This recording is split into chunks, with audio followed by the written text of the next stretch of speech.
Diwa, pakiusap. Patawarin mo ako. Bigyan mo ulit ako ng isa pang pagkakataon para makabawi sa lahat ng kasalanan na nagawa ko sa'yo. I love you at totoo yun. I never doubted my love for you, Diwa. Ikaw lamang ang minahal ko ng ganito. Please, give me another chance. Para na rin kay Abby na anak natin. Another chance, Jack? Another chance? Pagkatapos ng lahat ng ginawa mo sa akin na pasakit at pagdurusa? Ngayon ay nagde-demand ka ng another chance? You have no idea kung gaano kalaking trauma ang iniwan mo sa akin. Madaling naghilom ang sugat sa aking katawan. Ngunit ang sugat sa aking puso na dinulot mo ay kailanman hindi na mapapawi. Mahal kita, Jack. Mahal na mahal. Pero tila naging bato na ang aking puso at wala nang natitira pang nikatiting na pagmamahal para sa'yo. Kalimutan mo na lang kami. At ngayon pa lamang ay sinasabi ko na sa'yo na wala kang karapatan sa anak ko. Kung bago ka pa lang sa channel na ito, Ate Jane TV, huwag kalimutang pindutin ang notification bell and subscribe button. Sana po hindi naman malaking abala sa inyo ang pagpindot ng subscribe button dahil ang kapalit po nito ay ang pagsuporta para makapag-produce ng mga libreng stories sa mga channels ni Ate Jane. Maraming salamat!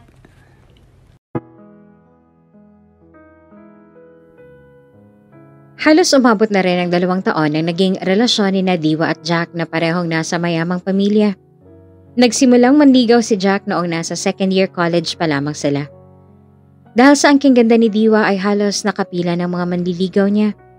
At sa dinami-rami ng mga lalaking nagnanais makatanggap ng matamis na oo ng dalaga ay kay Jack niya ito ibinigay. Talaga, sinasagot mo na ako, Diwa? Masayang tanong ni Jack sa dalaga. Halatang hindi makapaniwala sa naging sagot ni Diwa. Oo nga, sinasagot na kita. Tayo na. Nakangiti namang tugon ng dalaga. Alam mo, sobrang saya ng puso ko ngayon. Maraming salamat, Diwa. Pinapangako ko sa'yo na mamahalin kita at aalagaan. At kailanman na hindi kita sasaktan. I love you, Diwa. Pangako pa ng binata sa dalaga. At kaagad naman itong sinagot ni Diwa. Mahal na mahal din kita, Jack. At sana hindi ka magbago. Sambit nito. Siyempre naman. Kung magbabago man ako, ay yun ay mas lalo pa kitang mamahalin. Tandaan mo yan. Simula ng araw na yon ay tila hindi na mapaghiwalay ang dalawa. Si Jack ang unang naging nobyo ni Diwa at ganoon din si Jack. Si Diwa rin ang unang naging nobya nito. Isang linggo na ang kanilang relasyon at sariwa pa rin ang kilig at lambingan sa isa't isa. Jack? Malambing na tawag ni Diwa kay Jack habang nasa loob ng sasakyan ng binata at nakahilig ang ulo sa balikat nito. Oh, bakit, Diwa? Tugon naman ni Jack. Naisip ko lang. Anong gusto mong itawag natin sa isa't isa? Yung call sign ba? Maling tanong ng dalaga.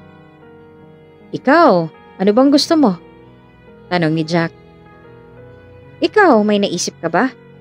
Tanong naman ni Diwa. Gusto mo ba ng sweetheart? Baby love? O kaya naman ay honey bunch? Anong gusto mo? Sa sinagot na binata ay bahagya namang napatawa si Diwa dahil sa mga sinabing yon ng kanyang nobyo.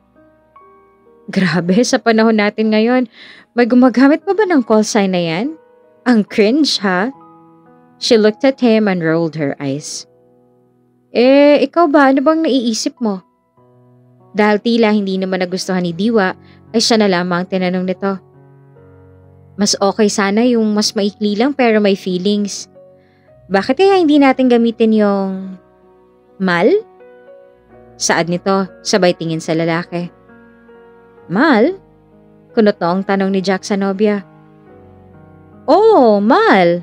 Short for mahal. Napatango naman si Jack sa sinabi ni Diwa. Ayos nga rin yun, ano? Saad ni Jack at sumang-ayon sa naisip ng nobya. Oo, kaya simula ngayon, Mal na lang tawagan natin sa isa't isa. I love you, Mal. Malambing na sambit ni Diwa sa kanyang nobyo, sabay niyakap ito ng mahigpit. I love you too, Mal. Isang prinsesa ang turing ni Jack kay Diwa, kaya mas lalo lang nitong minamahal ang nobyo. Para sa kanya ay si Jack na ang una't huling lalaki na mamahalin niya at hindi na siya hahanap ng iba pa dahil kay Jack pa lang ay kompleto na at buo na siya. Dream husband niya kung tingnan ng nobyo. Ang pinapangarap niyang kailanman na hindi siya sasaktan. Happy monthsary, Mal!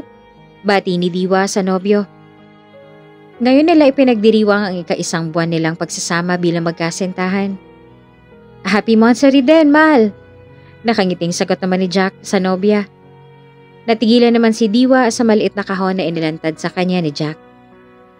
Ano to? Nagtataka siyang nagtanong na nakamulaga pa rin sa maliit na box na yon. Surprise! Remember nung pumunta tayong mall nung nakaraan? Hindi ba ito ang kwenta sa gustong-gusto mo? Kaya heto, I bought it for you. It's special just like you.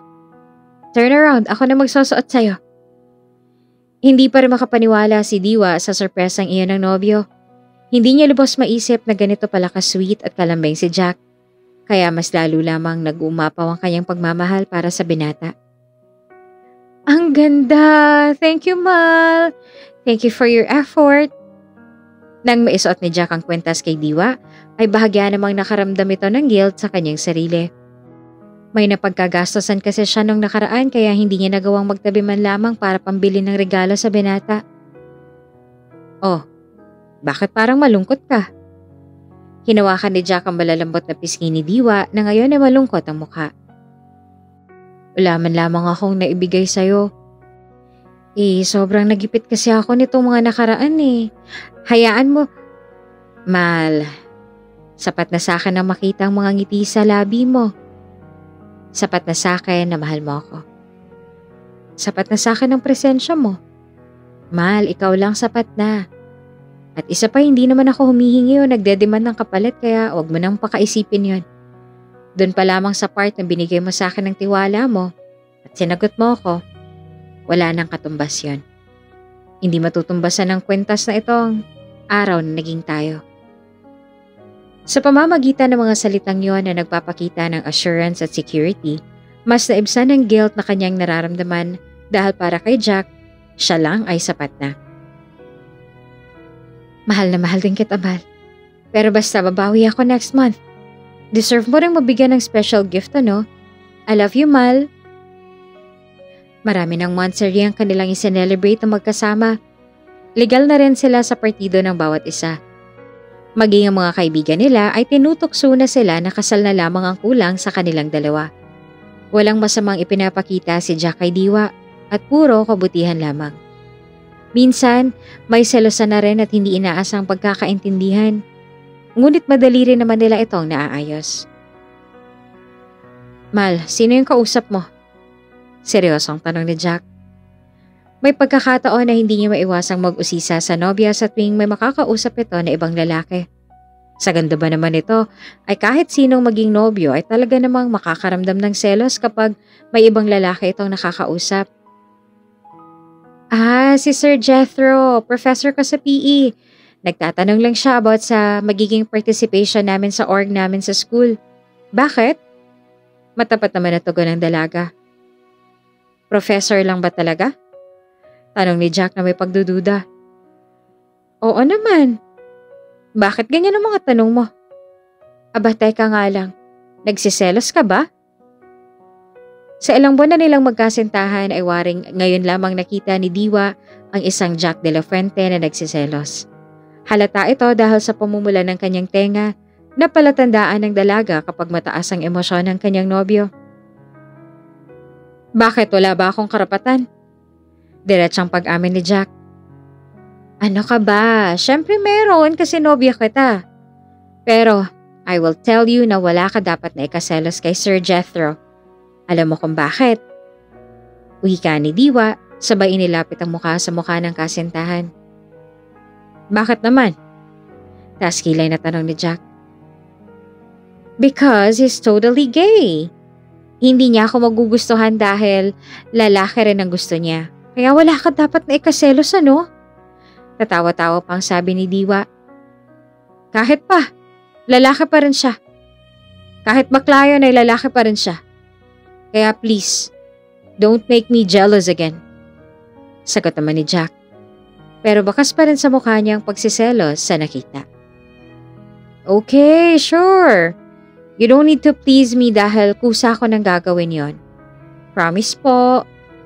At binigyan naman siya ng assurance ng kanyang nobya para hindi na rin siya mag-isip ng kung ano-ano pa. Okay, Mal.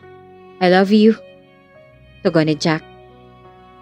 Makalipas ang 2 taon ay nagkaroon na si Jack ng pagkakataon upang hingi ng mga kamay ng nobya sa mga magulang nito. Sigurado na siya kay Diwa at sigurado na rin naman sa kanyang nobya. Yes, I will marry you.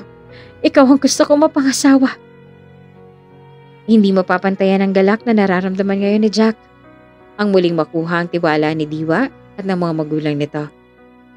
Wala na rin namang mapagsigla ng tuwa at galak ng binata dahil nakuha na kaagad niya ang pangalawang oo na kanyang gustong marinig mula sa pinakamamahal niyang nobya. Thank you, Diwa. Mahal na mahal kita. Ang galak na nararamdaman ko ngayon ay maihahalin tulad ko nung araw na sinagot mo ako. Ngayon, ang ipinapangako ko naman ay ang magandang bukas para sa'yo. At mas mamahalin pa kita at aalagaan. Irerespeto at aarugain. Ikaw lamang ang una at huling babae na mamahalin ko. Sa isip ni Diwa ay marahil siya ng pinakamasayang bride ngayon dahil maikakasal na siya sa lalaking gusto niya at gusto ng mga magulang niya.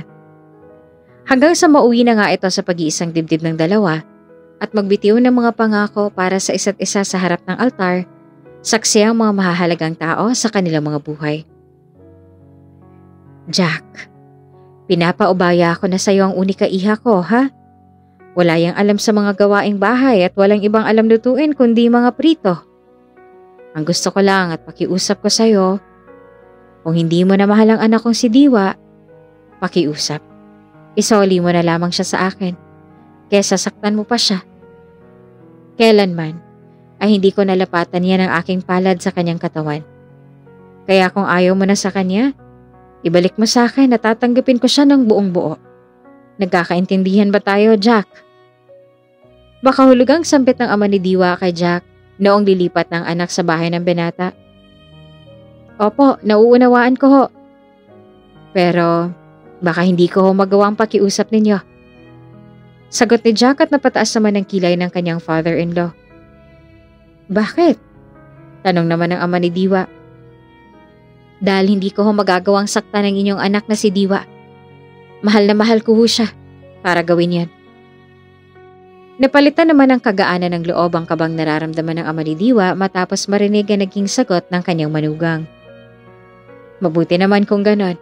O siya, sige, kami mauuna ng iyong mommy para masimulan niyo ng pag-aayos ang bago niyang titirhan. Nang makaalis ang mag-asawa ay nilapitan ni Diwa si Jack na ngayon ay asawa niya na. Inusisa niya kung ano ang mga pinag-usapan nila ng kanyang ama na inabot rin ng ilang minuto. Ang tagal yata ng usapan niyo ni Dada. Ano bang mga sinabi niya? Tumabi na rin sa sofa si Diwa kay Jack na nakaupo roon at saka humilig sa balikat nito. Sabi niya wala ka raw alam sa gawaing bahay at hindi marunong magluto. Sagot niya rito. Napaangat naman ng tingin si Diwa sa kanyang asawa. Talaga? Sinabi niya yon? Nanlalaki mga matang tanong ni Diwa. Oo. Matipid namang sagot ng lalaki. Napasandal naman si Diwa dahil sa kahihiyan na yon. Dahil solong anak at mala prinsesa ang trato sa kanya ng kanyang mga magulang, ay ni minsan ay hindi nito naranasang gumawa man lamang ng mga gawaing bahay dahil kaliwat kanan naman ang kanilang mga kasambahay. Kaya maging pagluluto ay hindi niya natutunan. Grabe, nakakahiya, sabi niya sa sarili. Bakit ka naman mahihiya? Tanong naman ni Jack. Syempre, sinabi lahat ni Daddy yung mga katamaran ko sa bahay. Kaya nakakahiya naman sa'yo. Kung anong linis mo ay gano'n naman ang dumi ko. Sambit pa nito. Naging seryoso naman ang itsura ni Jack sa asawa at matapat na humarap rito. Ngayong mag-asawa na tayo, mas sisiguraduhin ko na mas mamahalin pa kita lalo at aalagaan katulad ng ipinangako ko sa mga magulang mo.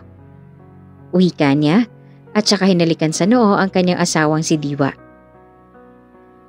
Thank you, Mal. I love you. Sagot naman ni Diwa. Tila nangapa naman ang mag-asawa sa panibagong yugto ng buhay nila bilang mag-asawa. Ngunit dahil kampante si Diwa sa mga pangako ng asawa noong araw pa lamang na sinagot niya ito, ay hindi na siya nakakaramdam ng pag-aalala na pagmulan pa ng tampuhan o away nilang mga gawaing bahay. Na noong una pa lamang naman ay alam na ni Jack ang tungkol dito at tinanggap naman niya ito. Mal, wake up na. Ready na ang breakfast. Sambit ni Diwa sa mahimbing pang natutulog na asawa. Mula rin nang ikasal sila ay hindi na pinagtrabaho pa ni Jack ang asawa at pinatigil na lamang sa bahay. Nang sa ganon na hindi na siya mag-alala pa kung may ibang aali-aligi dito. Okay, Mal, please give me 1 more minute. Tinatamad na sagot ni Jack sa asawa. Okay, susunod ka sa baba ha. Pahabol naman ni Diwa, sabay iniwan na ito at nagtungo na sa kusina. Nang makapag-ayos sa sarili para sa pagpasok sa trabaho, ay kaagad na bumaba si Jack patungong kusina upang samahan ng asawa. Ngunit sa halip na matuwa ay isang dismayadong mukha ang iniharap nito sa dalaga nang makita ang inihanda nito sa pagkainan. Hotdog at itlog ulit? Iritable nitong tanong. Oo, Mal. Di ba ganyan ang nirequest mo sa akin every morning dahil yan lang naman ang alam kong iluto? Utal na sagot ni Diwa. Ngunit mas lalong nagalit si Jack sa sagot na iyon ng asawa. My God, Diwa! Hindi ba pwedeng mag-effort? Lagi na lang bang ganito? Kung ano na lamang sabihin ko ay yun lamang ang gagawin mo? Bulalas niya pa kay Diwa. Hindi naman mawari ang reaksyon ni Diwa dahil halos ilang buwan na rin silang nagsasama ngunit ngayon lamang siya napagsalitaan ng ganito ng asawa. Mal, pagkain lang yan. Pag-aawayan talaga natin? Don't worry, pag-aaralan ko, huwag ka nang magalit oh. Lumapit ito sa asawa at saka hinimas-himas ang likod nito. Ayoko na kumain. Aga-aga. You're pissing me off. Kinuha na ni Jack ang kanyang coat na nakapatong sa sofa at saka galit na umalis na ng bahay. Mal, seryoso ka ba? Pagkain lang yun oh. San ka pupunta? Habol-habol niyang asawa papalabas ang pintuan. Sa office na ako mag-aalmusal. Ubusin mo yung hotdog at itlog mo. Pagalit na sagot naman ni Jack sa kanya. Bumilas ang tibok ng puso ni Diwa dahil sa tinagal-tagal nilang magkasintahan at magkasama. Ngayon niya lamang itong nakitang galit na galit. Ngayon lang din siya nasigawan nito. At dahil doon, ay nasaktan ang kanyang damdamin. Alam naman niya sa sarili na talagang wala pa siya sa kalahati ng pagiging may bahay. Wala siyang ibang alam na gawin. At may dahilan naman si Jack na kagalitan ng asawa ukol dito. Pero handa naman siyang gawin ang lahat upang matutunan ng mga bagay na yon para sa kanyang asawa. Handa naman niyang isakripisyo ang lahat para mas maging epektibo at mabuting may bahay para kay Jack. Mal, ginabi ka yata ngayon. Napabalik ko si Diwa nang biglang pumasok si Jack. Mag-aalas 10 na yon at halos lampas sa oras na ng pag-out ni Jack sa trabaho. Napaidlip na rin siya sa kahihintay sa asawa, maging ang kanyang mga niluto ay lumamig na rin. Madaming ginawa, puro meetings. Ikaw, anong ginawa mo maghapon? Sagot nito, tinalsik niya ang coat sa may sopa at umupo rito. Pumesto naman si Diwa sa harapan ni Jack at lumuhod upang alisin ang mga sapatos at medyas nito. Nanood ako ng mga cooking tutorial sa YouTube para iba naman ang maluluto ko sa'yo bukas. Ang dami kong natutunan, Mal. Actually, nag-try na ako kanina ng iba, kaya maghapon ako sa kusina. Pinagluto kita ngayon actually. Kaso lumamig na, pero pwede ko namang iinit. Sa halip na matuwa ay muling nadismaya si Jack. Nag-YouTube ka lang buong maghapon? Taas kilay nitong tanong sa asawa. Muling bumilis ang tibok ng puso ni Diwa sa mga oras na yon dahil pakiramdam niya ay hindi naman ito nagustuhan ng asawa niya. Oo. At siya ka nagluto. Hindi ba yun naman ang gusto mo? Tanong niya. Ako nagpapakahirap sa trabaho tapos ikaw, maghapon lang na nag-YouTube dito at nagluluto-lutuan? Wow, Diwa ha? Wow! Umakyat na lamang si Jack sa kwarto at hindi man lamang tinikman o sinilip ang ulam na pinaghirapang lutuin ng kanyang asawa para sa kanya. Since that day, ay mas lalong bumigat at humigpit ang pakikitungo ni Jack kay Diwa. Nawala ng parang bula ang mga matatamis na salita at mga panangako niya sa asawa noong nag-uumpisa pa lamang sila.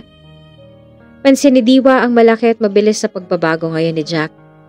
Ilang buwan pa lamang silang mag-asawa ay malayong-malayo na ito sa dating Jack na nakilala niya. Mas bumigat sa kanyang bawat araw dahil mas nagiging istrikto ngayon ang asawa. Minsan nga ay hindi na rin siya pinapayagan pa nito na makipag-socialize dahil baka raw matuto lamang lumande, kaya magdamag lamang siya na nasa loob ng bahay na kulang na lamang ay ikandado ni Jack sa tuwing aalis siya. Diwa, where's my warm water? Sigaw ni Jack mula sa may sala. Taranta namang lumapit sa kanya si Diwa. Kapag sa bahay nagtatrabaho si Jack, ay hindi pwedeng wala rin si Diwa sa tabi niya. Parang aso lamang na laging nakabuntot at alalay na laging utusan ang nagiging role na lamang niya sa buhay ng kanyang asawa. Eto Mal! Nanginginig ang kanyang kamay na iniabot ang baso sa asawa. Ilang sandali lamang noon ay nakaramdam na rin si Diwa ng init ng tubig na isinaboy sa kanya ni Jack. Bobo! Sigaw nito. Aray! Sambit naman ng dalaga. Kasalanan mo yan. Sabi ko 'di ba warm? Pero ang binigay mo ay kumukulo pa, buwisit. Galit na sabi ni Jack. Tuluyan na ngang lumagpak ang mga luha ni Diwa sa pagkakataong yon at hindi na napigilan pang maglabas ng sama ng loob sa asawa. Bakit ka ba nagkakaganyan? Hindi ka naman ganyan dati ah. Bakit biglang nagbago ka? Lakas loob nitong tanong. Ang pagbabago ko ay nakadepende sa ikinikilos mo. Display ka na nga lang dito eh. Simula nang ikasal tayo ay wala ka nang ginawang tama. Puro kabobohan. Mariing hinilan ni Jack ang mga braso ng asawa at hindi alintana kung nasasaktan na ito. Ano ba Jack? Nasasaktan ako. Masasaktan kan talaga kapag paulit-ulit ang katangahan mo sa akin. Wala ka na sa poder ng mga magulang mo. Kaya hindi ka na prinsesa dito, tandaan mo yan. You're here to serve me. Tila isang demonyo ang kaharap ngayon ni Diwa. Hindi na ito si Jack. Hindi ito ang Jack na minahal niya. Hindi niya akalaing mangyayari sa kanya to. Sa isip niya ay hindi pa pala sapat ang 2 taon o higit pa para makilala mo ang tunay na pag-uugali ng isang tao. Dahil ang totoo ay isa itong proseso.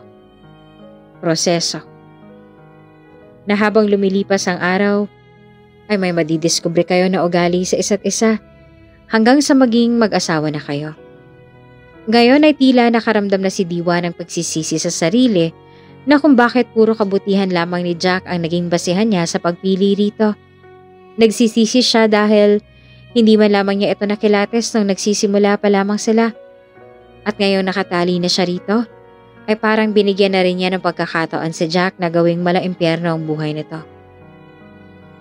Diwa! Nasaan na bang pinapaplansya ko sa'yo? Late na ako oh! Kahit kailan talaga ang bagal-bagal mo. Muling sigaw pa ni Jack. Saglit lang, Mal. Utal naman na tugon ng babae.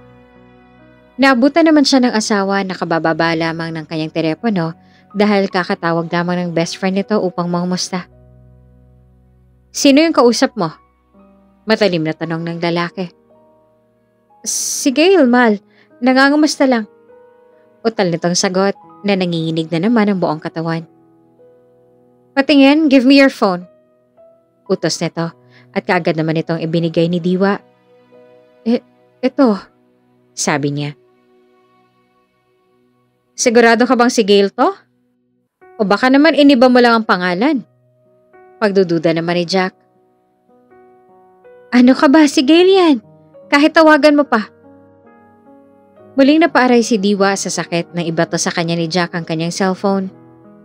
Aray! Sabi nito. Sa pamamahay na to, ako lang may karapatang sumigaw. Naiintindihan mo? Tagasunod ka lang, Diwa. Wala kang karapatan na suwayin ako. At kapag nalaman kong nagsusumbong ka kung kani-kanino, maging sa mga magulang mo, hindi mo magugustuhan ang gagawin ko. You are mine now, Diwa. Ako nang nagmamay-ari sa'yo. At kung sino mang lalaki ang aali-aligid sa'yo, papatayin ko. Tandaan mo yan, ha? Mabuti na nagkakaintindihan tayo. He is now looking at her like a devil, full of anger and detestation. She couldn't bear the thought. Where the hell on earth does Jack get all this hatred and abhorrence? Wala siyang ideya kung anong pinagugutan nito kung bakit ganoon na lamang kagalit ito sa kanya. Madalas na rin siyang mapagbuhatan nito ng kamay at nagiiwan pa ng mga pasa at bugbog sa katawan. Iniiyakan na lamang niya ito gabi-gabi at maging ang sarili niyang mga magulang ay pinagbawalan na rin ni Jack na kausapin niya. Wala na siyang mukhang maihaharap pa sa mga kaibigan maging sa mga magulang niya. Ubos na siya. Hirap na ang kalooban niya. Gusto niya nang kumawala sa poder ni Jack, ngunit may pumipigil pa rin sa kanya. He still love him, pero hindi niya alam kung tama pa ba. Hindi niya alam ang tama sa mali at mali sa tama. Kung kaya tanging pag-iyak na lamang ang alam niyang magagawa sa ngayon. Isang araw ay nag-ring ang doorbell. Pagbukas ni Diwa ng pinto ay bumungad sa kanya ang kanyang mga magulang. Mom! Dad! Sa pagkakataong yon, ay gusto niya nang umiyak at yakapin ng mga ito ng mahigpit. Ngunit baka mahalata ng mga ito na may pinagdadaanan silang mag-asawa, kaya umakto na lamang siya na normal. Sino yan? Kaagad namang lumapit sa kinaroroonan nila si Jack. Maging siya ay nagulat sa kanyang nakita. Mahal sina Mom, nandito, sabi ni Diwa. Nang makita naman ng mga ito ni Jack ay mabilis na nagbago ang kanyang itsura at bumalik sa dating maamo at mabait na Jack. Oh, hi! Come in po. Bigla naman po yata ang pagbisita ninyo. Sambit nito at tumuloy na sa loob ang mag-asawa. Nako, makulit tong mami ninyo. Sabi ko nga ay sabihin na kayo na pupunta kami rito pero ang gusto raw ay isorpresa kayo. Tugon ng ama ni Diwa. Kamusta na ba kayo? Ikaw anak. Baka hotdog at itlog pa rin ang alam mong lutuin ha? Nakakahiya dito kay Jack. Dugtong naman ang kanyang ina. Nako, kahit naman ho araw-araw yan ang ulam namin ay ayos lang naman dahil mas masarap pa rin siya na magprito kaysa sa iba. Pagsisinungaling ni Jack, kaya napatingin na lamang sa kanya si Diwa. Tumayo siya upang ikuha ng mamemeryenda ang mga magulang. Tadtad naman ng concealer ang mukha at katawan ni Diwa, kaya hindi nahahalata ang mga pasa nito. Kukuha lamang po ako ng mamemeryenda. Mabilis naman siyang pinigilan ng mga magulang. Huwag na anak at hindi rin naman kami magtatagal. Sa katunayan kaya kami naparito ay magpapaalam kami sa inyo. Napahinga naman ng malalim si Diwa at saka nagtanong sa mga magulang. Bakit po? Saan po kayo pupunta? Kaagad namang sumagot ang mga magulang nito. Nag-request yung mga batchmates ng daddy mo ng reunion. Pero sa States nila gusto i-celebrate dahil ando na sila lahat. Kaya baka mawala kami ng mga 2 or 3 months. Alam mo na, ngayon na lamang sila magkakasama-sama at magkikita-kita. Kaya pupunta kami. Paliwanag nila. Tila nagulat naman si Diwa. 3 buwan? Parang ang tagal naman nun, Mom. Paano yung mga negosyo natin dito? Sinong magmamanage? Nag-aalalang tanong ni Diwa sa kanyang mga magulang. Don't worry, anak. May maiiwan pa rin naman dito na trusted employee na natin. Silang tinoka ng daddy mo na mag-manage muna ng negosyo natin dito. Sagot naman ng mga ito. Okay po. Mag-iingat kayo, Mom, ha? Mamimiss ko kayo. Naluluhang sagot ni Diwa. Ano ka ba, Diwa? Lagi naman namin ginagawa to dati ng daddy mo, di ba? Mga business meetings abroad. Bakit parang ngayon mo lang kami mamimiss? Makahulugang tanong ng ginang sa kanyang anak na si Diwa. Oh, wala naman po. Basta mag-iingat po kayo ha. Pabilis naman itong tumugon. Oo naman anak. Ikaw din ha. Kayo mag-iingat kayo palagi. At please, bigyan niyo na kami ng apo. Hindi pa rin mawala sa buong sistema ni Diwa ang nalalapit na pag-alis sa mga magulang. Mas dumoble ang pag-aalala ng dalaga sa kanyang kaligtasan. Hindi niya lubos maisip na ang sarili niyang asawa ang magpaparamdam sa kanya ng ganito. Na dati ay comfort zone, ngayon ay nagdadala na sa kanya ng panganib. Para hindi mahalata ay nakitawa na lang din siya kahit peke sa biro ng mga magulang. Mom, wika nito. Bakit? Pero hindi naman kayo minamadali. Go with the flow muna at enjoy nyo lang muna ang marriage ninyo. Payo naman ang kanilang daddy. Salamat, Mommy. Huwag ho kayong mag-alala. Nasa mabuting mga kamay ho ang anak ninyo. Mariing sagot naman ni Jack na kung kumilos at umasta ngayon, ay animoy walang ginagawang masama sa kanilang anak na si Diwa. Good to hear that. Tugon naman ng mag-asawa. O siya, sige. Aalis na kami. Maiiwan na namin kayo. Nang makapagpaalam na sa isa't isa, sinamahan na ni Jack ang mga manugang palabas ng kanilang bahay. Nakangiti itong nagpaalam ngunit pagtalikod ay bumalik na muli ang malademonyo nitong itsura sa harap ng asawang si Diwa. Oh, bakit ganyan ang mukha mo? Tanong niya kay Diwa. Kusa nang tumulo ang mga luha ni Diwa.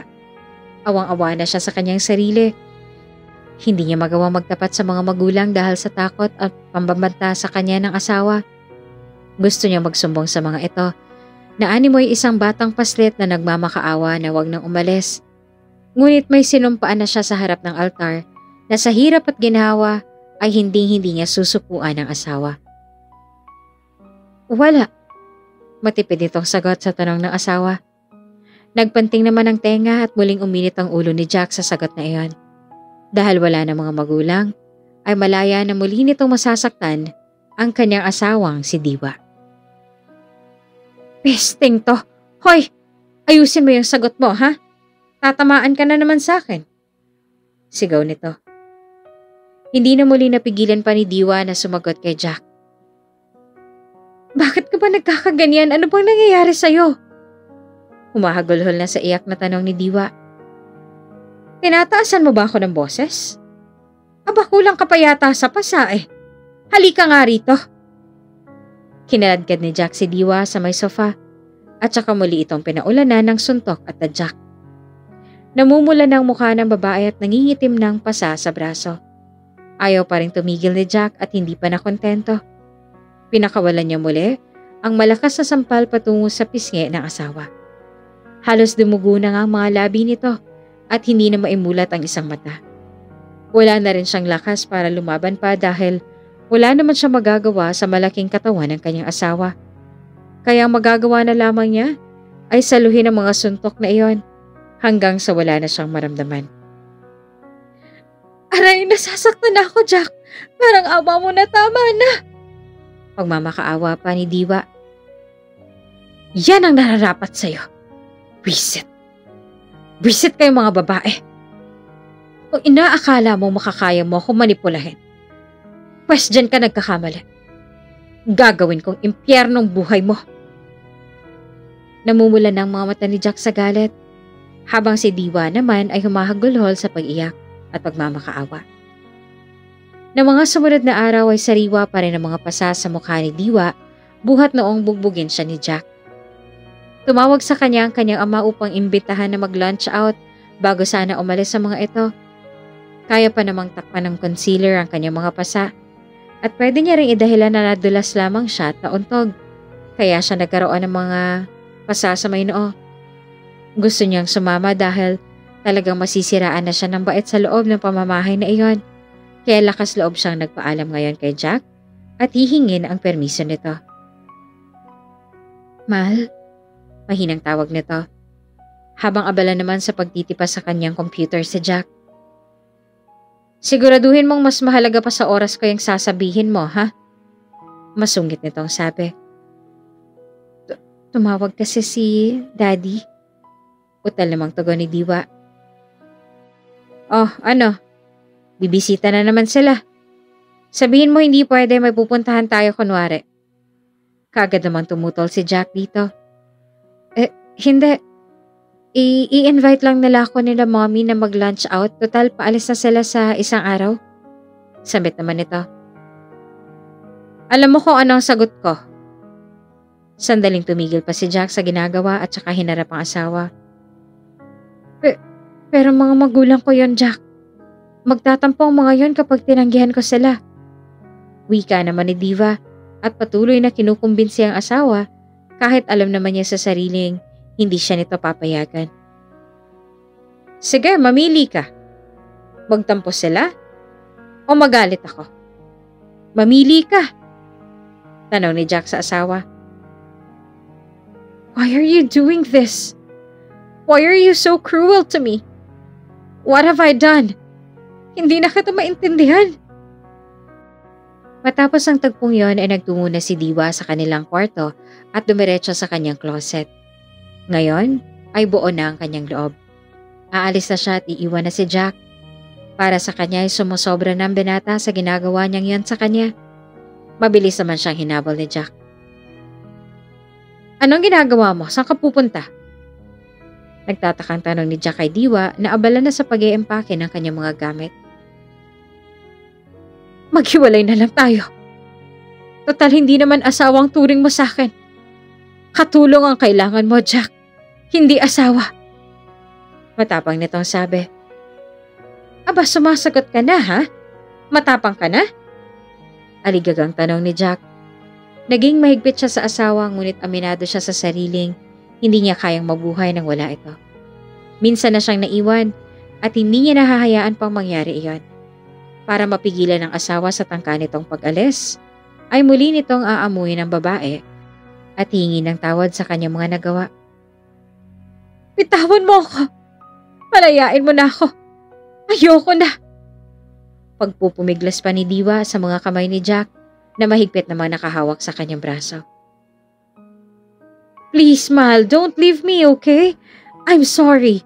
Babaguhin ko ng sarili ko. Promise, wag mo lang akong iwan. Please, please, mahal. Please. Pagmamakaawa ni Jack. Hindi na kita maintindihan, Jack. Hindi na ikaw ang Jack na nakilala ko. Sagot ni Diwa at tila desidido na sa kanyang desisyon. Sorry na. Mahal na mahal ka sa kita kaya ayoko mawala ka. Please, Diwa, let's fix this. Niyakap nito ng mahigpit si Diwa. Nagmamakaawa at umiiyak pa sa harapan nito. Muling nangako at nagsusumamo. At dahil likas sa mga babae ang malumbot ang puso, muli itong pinagbigyan ni Diwa ng panibagong pagkakataon. Muli niya itong pinatawad at pinagbigyan. Dahil sa kabila ng mga kalupitan nito sa kanya, naniniwala siyang may tsansa pa rin itong magbago at hindi niya maitatangging mahal pa rin niya ito. Ng mga sumunod na araw ay nakitaan naman niya ng pagbabago si Jack. Oh, mahal, gising ka na pala. Good morning, wait lang ha. Upo ka na muna riyan, nagluto na ako ng maaalmusal mo. Bungad sa asawang bagong gising. Upo ka na. Hinila naman ni Jack ang upuan at saka pinaupo ang asawa. Anong meron? Nagtatakang tanong naman ni Diwa. Gumising ng maaga si Jack upang ipagluto at ipaghanda ng pagkain si Diwa. Dahil katulad ng kanyang ipinangako, ay magbabago na ito para sa asawa at sisimulan niya sa pagsisilbi rito. Wala lang. Hindi ba sabi ko babawi ako sa'yo? Kaya heto, umumpisahan ko sa pagsilbi sa reyna ko. Sige na, kain ka na. Nakangiting sagot ni Jack. Salamat. Utal namang tugon ni Diwa. Nang matapos silang kumain ay magkatabi naman silang nanood ng movie sa may sala. Jack took his off to make time with his wife. Habang nanonood ay pareha silang natigilan ng may kumatok. Tumayo si Diwa at nagboluntaryong magbukas ang pinto. Mahal, may bisita ka. Sambit ni Diwa. Kaagad namang nagtungo si Jack sa may pinto at siya kung sino ang bisitang tinutukoy ni Diwa. Ralph? Bro, kailan ka pa dumating? Halika, tuloy ka. Sambit ni Jack kay Ralph na may pananabik. Si Ralph Lascano, isang licensed psychiatrist at kababata ni Jack. Halos magkapatid na ang turing nila sa isa't isa dahil naging business partners ang kanilang mga magulang noon.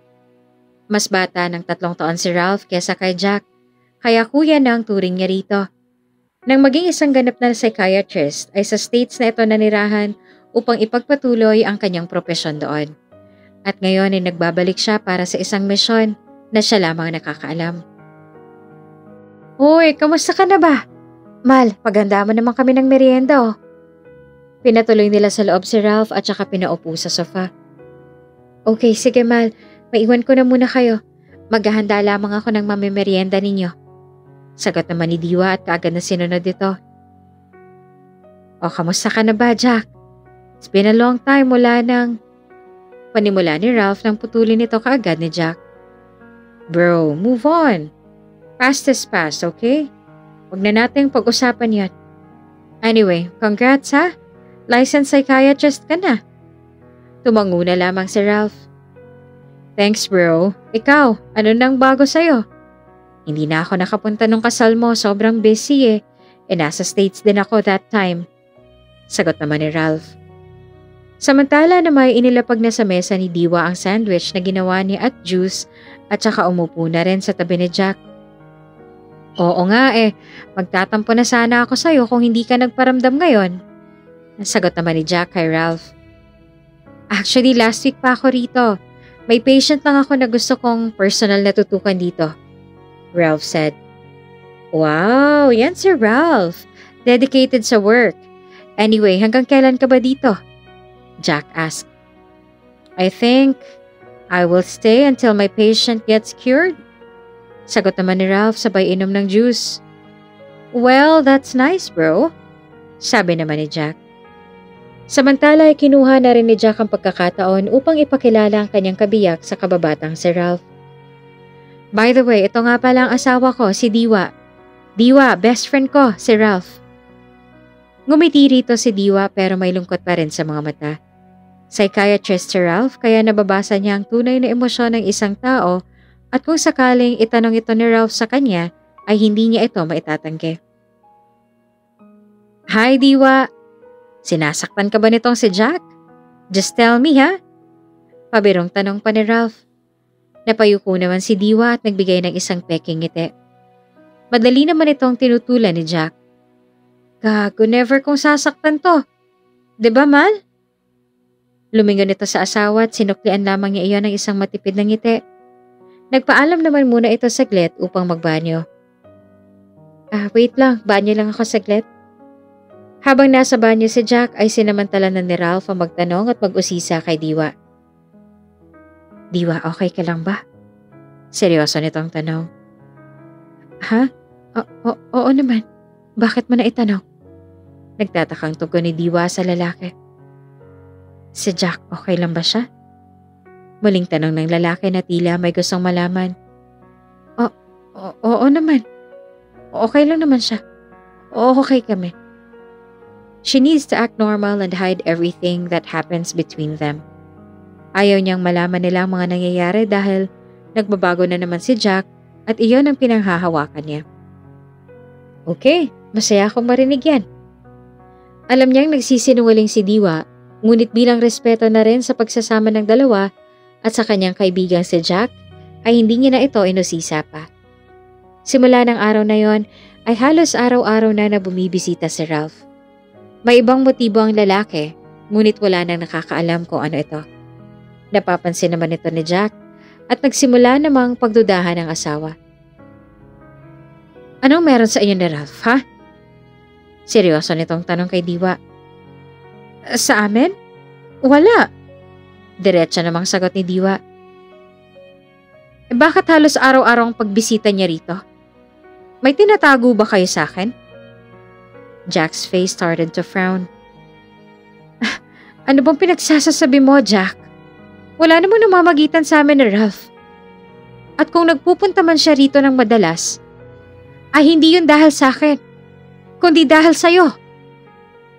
Sa halip na paniwalaan, ay sinuklian lamang ito ng malakas sa sampal ni Jack at nagsisimula na naman siya.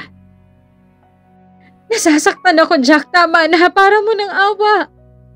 Muling nangibabaw ang pagsusumamo at pagmamakaawa ni Diwa sa buong bahay. Hindi pa nakontento si Jack at kinaladkad pa ito patungo sa kanilang kwarto. Ang kapal ng mukha mong lokohin ako, ha? Ang lakas ng loob mo at harap-harapan ko pa. Sa ganitong pagkakataon ay wala nang ibang pinaniniwalaan si Jack. Ayaw niyang saktan si Diwa, ngunit may nag-uudyok sa kanya na gawin ito. Nararamdaman niyang matinding satisfaction sa tuwing nasasaktan niya ang asawa. Tila nasasapian ng demonyo kapag napagbubuhatan niya ito ng kamay. Ilang beses ko magsasabihin sa iyo na walang namamagitan sa amin ni Ralph. Bakit pa hindi mo maintindihan yon? Bulala si Diwa na nakahilata na ngayon sa kama. Tandaan mo to. Sa akin ka lang. Walang ibang pwedeng umangkin sa'yo, kundi ako lang. Wala nang iba. Nagdilim ng paningin ni Jack at tila hindi na nakikita ang asawa. Marahas niyang inalis ang mga saplot nito at tinapan sa sahig. Hinang-hina ang katawan ni Diwa at hindi niya na kayang manlaban. Walang sawang hinalikan ng lalaki ang mga labi ni Diwa. Pakalat sa buong katawan nito hanggang sa tuluyan ng may mangyari sa kanila. Asawa niya si Jack, ngunit tila hindi makatawa ang ginawa nito sa kanya. Buong akala niya ay nagbago na ito. Buong akala niya ay hindi na muling uulit ito. Ngunit hindi lahat ng akala ay tama. Hindi lahat ng akala ay nagkakatotoo. Muli siyang nagtiwala at umasa. Muli niyang ibinigay ang kanyang sarili sa asawa, kahit ni katiting ay wala nang matira para sa kanya. Labis-labis naman ang kanyang pagsisisi dahil sa muli niyang pagtanggap kay Jack. Habang natutulog si Jack ay sinamantala na ni Diwa ang kanyang tuluyang pag-alis. Marahan siyang lumabas ng kwarto at saka malaya nang umalis sa buong bahay. Ngunit hindi pa man siya nakakalayo ay naalimpungatan na si Jack at siya kaagad ang unang hinanap nito. Nakalabas na siya ng gate at doon nagtago sa may damuhan. Kita niyang lumabas na rin si Jack kaya mas lalong bumilis ang kanyang kaba. Kasabay na mabilis na buhos ng ulan ng matinding emosyon na kanyang niyayakap ngayon. Hindi makatakbo si Diwa dahil isang galaw pa lamang niya ay malamang na makikita na siya ng asawa, kaya nanatili na lang siyang nakakuble at nananahimik sa kanyang pinagtataguan. Diwa! Malakas na sigaw ni Jack. Nasaan ka? Galit na galit at animo isang kriminal na hinahanap ang kanyang mabibiktima. Lumabas ka! Pero nananatili si Diwa at pinipilit na hindi matinag. Nanginginig na siya sa lamig at pati na rin sa takot. Ngunit handa niyang tiisin ito para hindi siya makita ng galit na asawa. Huwag mo nang hintayin pang magalit ako sa'yo ng tuluyan. Lumabas ka na, Diwa! Natunto ni Jack ang damuhang pinagtataguan ni Diwa at nang hawiin niya iyon ay wala na ang asawa. Nilakasan na ni Diwa ang kanyang loob at tumakbo at dumaan sa likod hanggang sa mapadpad siya sa kabilang daan. Sa kabutihang palad ay nakita siya ni Ralph na kumakaripas ng takbo kaya kaagad niya itong sinaklolohan at simula noon ay tuluyan ng hindi nakita ni Jack si Diwa. Awang-awa naman si Ralph habang pinagmamasdan niya ang kawawang si Diwa. Tama ngang hinala niya at sa loob niya ay tama ngang naging desisyon niya na bumalik ng Pilipinas. Pansamantala niyang kinupkop si Diwa upang maitakas sa malupit na asawang si Jack. Samantala, aligaga naman at balisa naman si Jack na halos hindi nakakatulog sa kaiisip kung nasaan na si Diwa. Hanggang sa tumawag ang mga magulang nito sa kanya. Hello, iho. Kamusta? Pwede ba naming makausap si Diwa? Hindi namin siya makontak eh. Nandyan ba siya? Bungad ng ina ni Diwa. Nag-isip naman ngayon ng maaalibay si Jack upang pagtakpan ang kanyang mga nagawa. Nako, nagpunta siya sa kaibigan niya. May kaunti lamang po kaming tampuhan pero minor lang naman po. Actually, susunduin ko na po siya ngayon. Well, call you na lang po kapag magkasama na kami. Pagsisinungaling niya pa. Ganun ba? Nako sige. Kung ano man yan ay ayusin nyo kaagad ha. Balitaan mo kami, Jack. Tugon naman ang ginang. Opo, sige po. Mauna na po ako. At tuluyan ng binaba ni Jack ang telepono. 2 linggo nang nakararaan buhat nang mangyari iyon. Matalim siyang nakatingin sa kawalan habang umiinom ng wine. Halos magsilabasan na ang mga ugat sa kanyang sentido dahil sa panggagalit ng kanyang panga. Sa puntong ito ay isa lamang naiisip niyang maaaring tumulong kay Diwa. At iyon ay si Ralph. Kinuha niya ang susi ng sasakyan at saka pinaandar na ito patungo kina Ralph. Galit na galit niyang hinawakan ng manibela at mariing nakatingin sa daan. Nang makarating ay mabilis niyang tinahak ang pintuan ng bahay ng mga ito at doon ay nag-iskandalo at nagsisisigaw. Ralph, lumabas ka! Inaasahan na ito ni Ralph kaya kaagad niyang pinagbuksan ng kaibigan. Bro! Kunot na ang wika ni Ralph. Huwag mo ako matawag-tawag na bro. Nasaan ang asawa ko? Nasaan si Diwa? Ilabas mo siya. Mariing tanong ni Jack kay Ralph. Ngunit dahil magaling magtago ng damdamin si Ralph ay nagmaang-maangan na lamang ito sa nangyayari. Ha? Bakit dito mo siya hinahanap? At saka bakit mo siya hinahanap? Nag-away ba kayo? Naguguluhan itong sabi. Huwag kang magmaang-maangan pa, Ralph. Ilabas mo ang asawa ko. Matalim nitong sabi. Wala siya rito kahit halughugin mo pang buong bahay. At kahit itanong mo pa sa mga katulong ko. Hindi ako umalis ng bahay maghapon at hindi rin naman alam ni Diwa ang lugar na to. Kalmadong paliwanag naman ni Ralph. Siguraduhin mo lang, Ralph. Sa oras na malaman kong nasa'yo si Diwa, parehas ko kayong ibabaon ng buhay sa lupa. Kakalimutan kong itinuring na kitang bunsong kapatid. Hindi naman kumbinsido si Jack sa sinabing iyon ni Ralph. Ngunit wala na rin naman siyang nagawa, kundi ang umalis ng walang payak at tiyak na kasagutang nakuha. Wala ring balak pa si Ralph na pag-ayusin ng dalawa hanggat hindi naaayos ni Jack ang kanyang sarili. Sobrang trauma na ang natamo ni Diwa sa kamay ni Jack na nagdulot sa kanya ng pagkawala ng tiwala sa sarili at pag-asa pa sa buhay. Kaya na makaalis si Jack ay kaagad niya nang pinuntahan si Diwa na nakatago sa loob ng kanyang kwarto. Takot na takot pa rin si Diwa kahit malayo na siya sa presensya ng asawang si Jack. Lumabas ka na riyan, wala na siya, sabi ni Ralph. Sigurado ka? Utal na tugon naman ni Diwa. Oo, ayusin mo ng sarili mo. Ibabalik na kita sa inyo. Desidido na si Ralph na ibalik na ang dalaga sa kanyang mga magulang at batid niyang ito rin naman ang gusto nito. Bakit mo ginagawa to? Maluhaluhang tanong nito sa binata. Dahil ito ang dapat. Sige na, maglinis ka na ng katawan. Magpapaakyat na lamang ako rito kay Manang ng damit na maisusuot mo.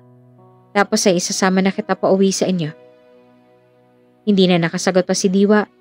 Ngunit sa loob-loob niya ay sobrang pasasalamat niya kay Ralph sa pagtulong nito sa kanya kahit na ang kapalit nito ay ang pagkakaibigan at pinagsamahan ng dalawa simula pa lamang noong bata pa sila. Nang makapag-ayos si Diwa ay isinama na ito ni Ralph papunta sa kanyang mga magulang. Sa may pintuan pa lamang ay kusa nang tumulo ang mga luha ni Diwa. Lalo pa nang salubungin sila ng mga ito. Anak? Akala ko ba? Nagtatakang sabi ng kanyang ina. Agad naman itong sinugundahan ng kanyang ama. Anong nangyari? Sino siya? Nagtataka nitong tanong. Maginoo naman itong sinagot ni Ralph. I'm Ralph Santos po. Kababata po ako ni Jack. Tinutulungan ko lang pong maitaka si Diwa sa poder ni Jack. At ang ibang kwento ay si Diwa na pong magsasabi. Ang mahihiling ko na lamang po ay ilayo niyo muna si Diwa. Huwag niyo hong ipaalam kay Jack na nasa poder niya siya. Kung kinakailangan niyo hong magsinungaling at magkunwari, gawin niyo ho para sa kaligtasan ng anak ninyo. Mauna na ho ako. Diwa, ako nang humihingi ng tawad sa mga nagawa ni Jack sa'yo. Pero isa lang ho ang masisiguro ko, na may kabutihan din ang kaibigan ko sa kanyang puso. At yun ang tatrabahuhin kong gamutin. Sige, Diwa. Take care of yourself. I'll go ahead. Hindi na rin nagtagal pa si Ralph kaya umalis na rin siya. Saka naman sinamantala ng mag-asawang pag-uusisa sa umiiyak na anak. Pinapasok na muna nila ito sa loob at saka inilok ang pinto. Anak, ano bang nangyayari? Mahinahong tanong ng ginang. Mom. Dad? Diwa said with a cracked voice. Sige lang, iiyak mo lang anak. Ligtas ka na. Nandito na kami ng daddy mo. Huwag ka nang matakot. Wala nang salitang namumutawi pa sa bibig ni Diwa. Wala nang kakayahan pang magsalita at magsumbong. Animoy isang batang pasit si Diwa na nagsusumamo sa kanyang mga magulang. Tanging pagmamakaawa at paghingi ng saklolo ang nanaig sa isip ng dalaga, kung kaya't hinayaan na lamang siya ng mga magulang na iiyak lahat ng sakit na kanyang pinagdadaanan sa mga kamay ng kanyang marahas na asawa na si Jack. Bilang magulang ay hindi naman ito matanggap ng mag-asawa. Hindi nila ito papalampasin at kailangan nilang aksyonan ang karumal-dumal na sinapit ng kanilang anak. Ngunit si Diwa nang humihiling na ilayo na lamang siya at wag nang ibalik pang muli sa lugar na yon. Pinasuri nila si Diwa sa kanilang private doctor upang malunasan ang mga sugat at pasa nito sa katawan. Dok, kamusta ho ang anak ko? Tanong ng ginang at umupo sa tabi ng kama na hinigaan ng kanyang anak. Tumugon naman kaagad ang doktor na may pagtataka. Alam niyo po ba? Ang alin ho? Nagtatakang tugon ng mag-asawa. She's 2 weeks pregnant. Hindi dapat siya na-i-stress sa mga ganito. Saad ng doktor na lalong ikinagulat ng mag-asawa, maging ni Diwa. Ano ho? Buntis ako? Tanong ni Diwa. Yes. And I recommend na mas doblehin mong pag-iingat. Dahil ang ganyang stage ang medyo maselan sa mga buntis. At yung mga pasa at bugbog mo sa katawan mo, hindi ko alam kung saan nanggaling yon pero hindi ka dapat nasasaktan ng ganyang kalala na nagkukos ng matinding pamamasa. I will give you vitamins at itong pampakapit para safe pa rin ang bata sa sinapupunan mo. Paliwanag naman ng doktor. Thank you, Doc. Tatawag na lang kami kapag kinakailangan. Upang makapag-isip at mapag-usapan ang gagawing plano, ay minarapat na nilang magpaalam sa doktor. Nang makaalis ay hindi na napigilan pa ni Diwang umiyak at mag-alala para sa kaligtasan nilang mag-ina. Ma'am, ano hong gagawin ko? Hindi ito maaaring malaman ni Jack. Ayokong malaman niya. Sabi nito. Huwag ka mag-alala. Gagawa ko ng paraan. Ilalayo ko kayong mag-ina sa demonyong Jack na yan. At sisiguraduhin kong hindi na siya kailanman makakapasok sa buhay niyo na magiging apo ko. Mas mabuti na yung alam niyang patay ka na para wala na siyang aasahan pa. Matalim at matapang na sagot naman ng kanyang ama. Hindi ko nahahayaang malapatan ka pa ng malupit niyang mga palad. Hindi ko na siya bibigyan pa ng pagkakataon. Walang hiya siya. Wala siyang isang salita. Dugtong pa nito. Dahil maraming properties and islands, naisipan ng mag-asawa na dalhin si Diwa sa isa nilang tagong isla na walang ibang nakakaalam. Dito ay sigurado silang ligtas ang dalaga at hindi na masusundan pa ni Jack. Dito ay makakapagsimula ng panibagong buhay at simula ang anak kasama ang kanilang magiging apo. Makakatulong din ang maganda ng tanawin dito at masarap na simoy ng hangin dahil sa napapaligiran nito ng magandang karagatan.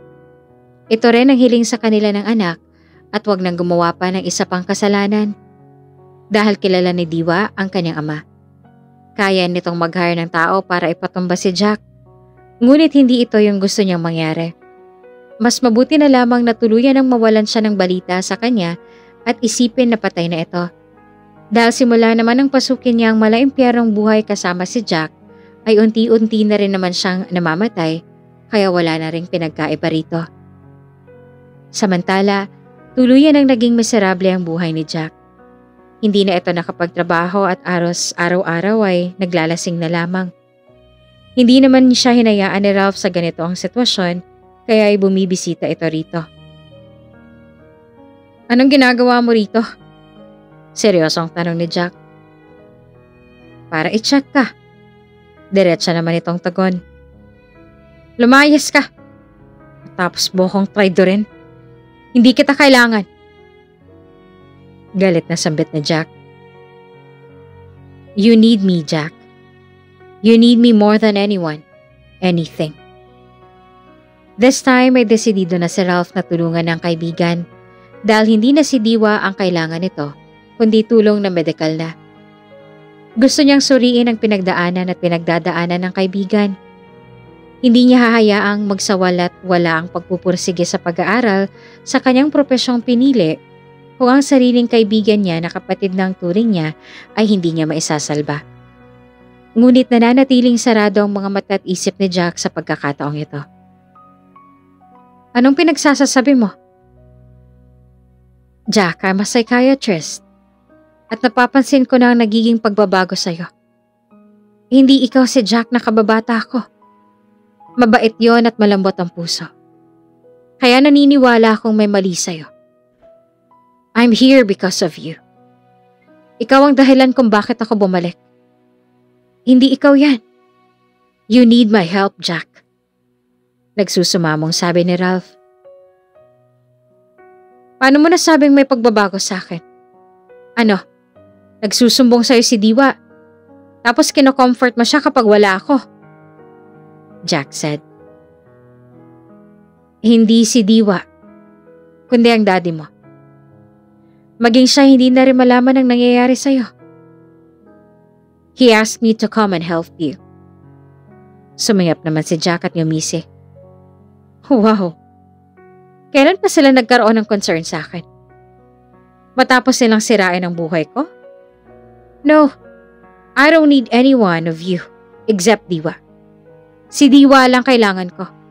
Siya lang at wala ng iba. Kaya kung gusto mo ako matulungan, ilabas mo siya at ibalik mo siya sa akin. Matigas man ang puso ngayon ni Jack, pero naniniwala pa rin si Ralph na mapapapayag niya ang kaibigan. Kung gusto niyang maibalik muli sa buhay niya, ay kailangan niya munang siguraduhin maayos na rin ang kanyang buhay. Sa kabilang banda ay nakarating na rin si Diwa sa isang islang kanilang paglalagian. Minamasdan ng dalaga ang buong lugar at tama nga ang kanyang mga magulang na nakakabawas ang alalahanin ang buong lugar na ito. Bata pa siya nang maisama siya ng mga magulang dito, kaya hindi na pamilyar sa kanya ang paligid, ngunit ang mga tauhan nila dito ay natatandaan pa niya. Manang Mildred, kayo na ho munang bahala sa aking anak at sa aking apo. Ingatan at alagaan niyo ho sila. Kapag may napansin kayong kahinahinalang tao, itawag niyo kaagad sa amin. Pero madalas pa rin kaming bibisita rito. Sambit ng ama ni Diwa at saka nagbigay ng ilang mga paalala. Naunawaan naman ito ni Manang Mildred na matagal nang naninilbihan sa kanila. Oho sir, wag na ho kayong mag-alala. Kami na hong bahala kina Ma'am Diwa at sa magiging apo ho ninyo. Tatawag ho kami kaagad kapag may ibang mukha na napadpad dito sa isla ninyo. Maraming salamat Manang. Diwa anak, iiwan ka muna namin dito ha. Dito makakapagsimula kang muli. Walang mananakit sa'yo rito. Huwag ka mag-alala, madalas ka pa rin naming pupuntahan dito ng mami mo. Hindi lamang palagi dahil alam mo na baka matuntun ka ng hayop na yon. Nag-iingat lang tayo. Mahal na mahal ka namin, iha. Tama ang kanyang mga magulang. Kailangan nilang magdoble ingat ngayon dahil malamang ay pinamamanmanan na sila ni Jack sa kanyang mga tauhan. But as a man and a father, he will never let anyone hurt her daughter again. Never again. Natatakot ho ako. Paano kapag natuntun niya to? Wala kayo. Walang muling magtatanggol sa akin. Natatakot ako, Mom, Dad. Hindi pa rin mawala sa puso at isip ni Diwa ang pag-alala, lalo pa ngayon na nagdadalang tao na siya. Sabi nga ng doktor, kailangan niyang iiwas ang sarili sa stress at lungkot. Ngunit paano niya nga ito magagawa kung sariwa pa rin sa kanyang alaala ang mga ginawang pananakit sa kanya ng kanyang asawa? Don't be anak. Be strong, okay? Be strong for your baby. Huwag kang matakot. Marami kaming mga mata rito. Hindi ka nila pababayaan. Pagpapatuloy naman ang kanyang ina. Ang sabi nila, kapag naging ina ka na ay gagawin mo ang lahat para sa kapakanan ng magiging anak mo. You would discover your strengths that you didn't know you have deep in your soul and heart, but also conquer the weakness that ruins your life for the sake of your child's well-being. They said that it was the most challenging part of a woman's life, but also the most precious and treasured one. Dahil sa tuloy-tuloy na rin ang medication and treatment ay kahit papaano ay nakakausad na si Diwa. Habang tumatagal ay unti-unti niya nang na-appreciate ang gandang taglay ng islang yon.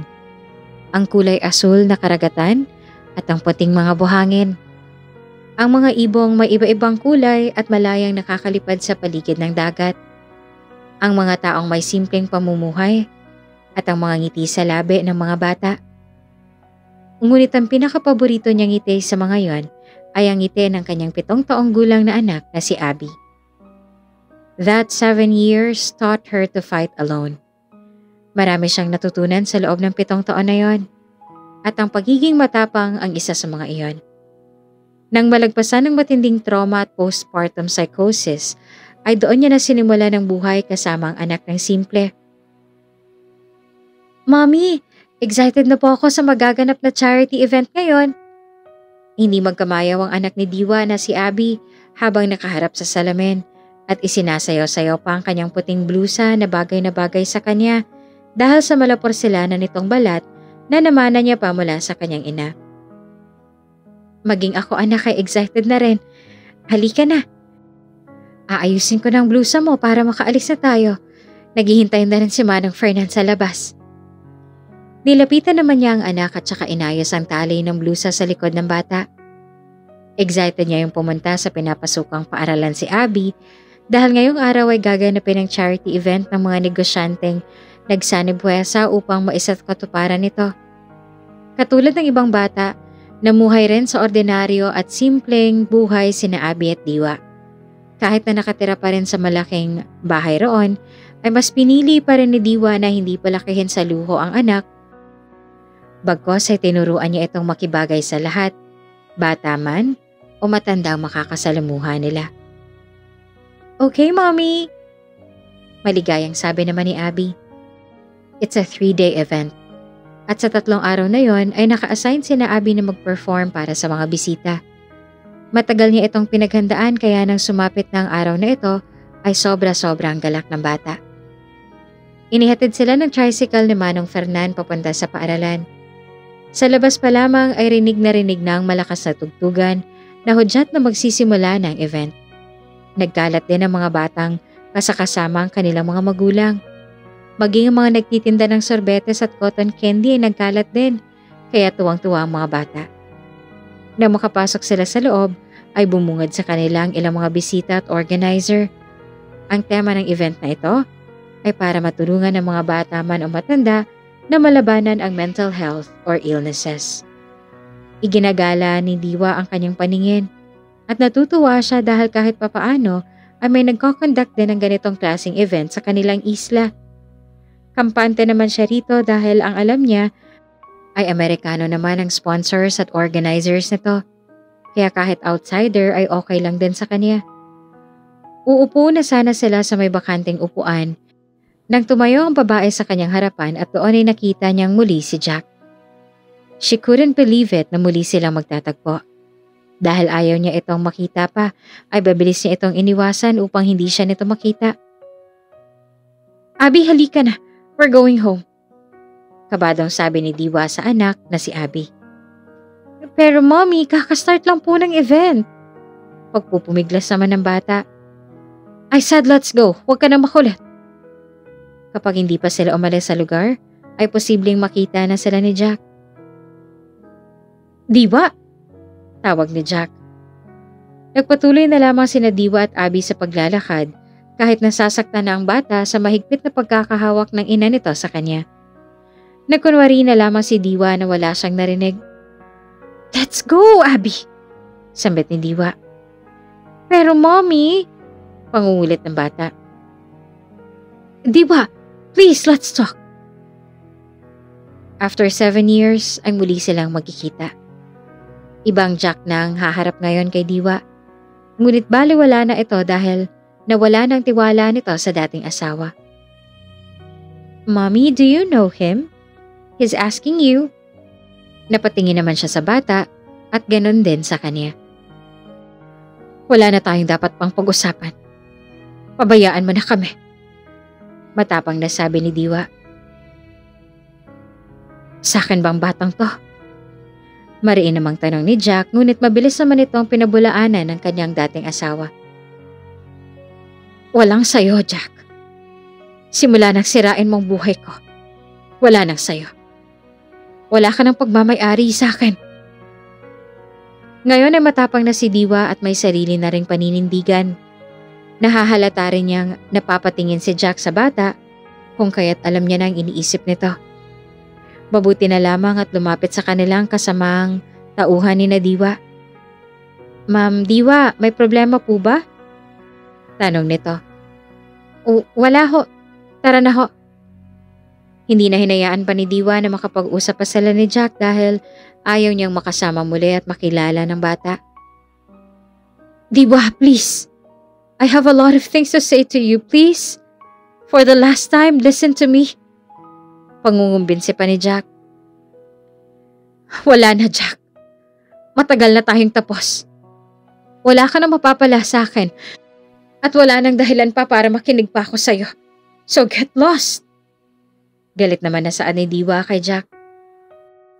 Pagkarating ay kaagad na tinawagan ni Diwa ang mga magulang at sasabihin na naroon si Jack. Iniisip niyang baka hindi lamang siyang saktan nito, kundi pati na rin ang anak nilang si Abby. "Nandyan siya?" tanong ng ginang sa kabilang linya. "Yes, Mom, he's here. Hindi ko rin akalain." Nag-aalalang sambit pa ni Diwa. "Ano, sinaktan ka ba niya ulit?" Pagpapatuloy pa ng kanyang ina. "Hindi naman po. He just wants to speak with me, but I refuse to. I don't want to see him anymore," she explained. "Tama yan, anak. He's not worth it. Hayaan mo siyang mabaliw sa kaiisip. Bukas na bukas ay susunduin namin kayo ng aking apong si Abby," sabi naman ng kanyang ama. "Ang problema ko ay si Abby, Mom," nag-aalalang sabi ni Diwa. "Bakit?" tanong naman ito. "Ayaw niyang umalis. Actually, katatahan lamang niya. She already made a lot of friends here at ayaw niyang iwan ang mga to. Nahihirapan akong kumbinsihin siya." Wika naman ni Diwa. "Can I talk to her?" Nakatulugan na ni Abby ang pag-iyak dahil sa hindi siya maka-attend ng event. "She's asleep now," sagot naman ni Diwa. "Okay, pagkagising niya ipakausap mo sa akin kaagad, ha? And don't worry, dadagdagan namin ang mga tauhan natin dyan na magbabantay sa inyo para hindi na muli makalapit ang Jack na yan sa'yo at sa aking apo." Dahil hindi pa agad-agad makakapunta roon ang mag-asawa, ay nagdagdag pa muli sila ng mga tauhan and bodyguards na magbabantay sa seguridad ng kanilang anak at apong si Abby. "Okay, Mom, thank you." Ibinaba na ni Diwa ang telepono at binigyan na lamang ng pansin ang pakikipag-usap sa anak. "Abby, you have to listen to Mommy, okay? Hindi na muna tayo makakapunta sa school ngayon. Maraming aasikasuhin si Mommy. Please, intindihin mo muna si Mommy ngayon, anak." Pakiusap ni Diwa kay Abby. Madali namang pakiusapan ng anak dahil bata pa lamang ay malawak ng pangunawa nito. Ngunit dahil gustong-gusto talaga ng batang event at ilang beses niyang ininsayo ang mga sayaw na dapat sayawin nila, ay tila mahihirapan talaga si Diwa na kumbinsihin ang bata. "Pero Mommy, day 2 na ngayon ng event. Hindi na nga po ako naka-attend kahapon tapos hindi pa rin po ako makaka-attend ngayon. Ngayon pa naman po kami magsasayaw ni na Anika. Mommy, sige na po. Kahit ako na lang, huwag ka nang sumama. Ipasama mo na lang ako kay Manang Mildred o Manong Fernan. Please, Mommy." Pagmamakaawa pa ng bata sa kanyang ina. Abby is her milestone and a bucket of happiness. Kaya kung saan at anong makakapagpapasaya sa bata, ay doon din siya. At isa pa'y ayaw niya rin na mabuhay sa takot. Pwede naman niyang samahan ng bata nang hindi pinapansin si Jack. Para sa kanya ay madali naman itong lampasan ng tingin dahil wala na talaga siyang pakialam sa lalaki.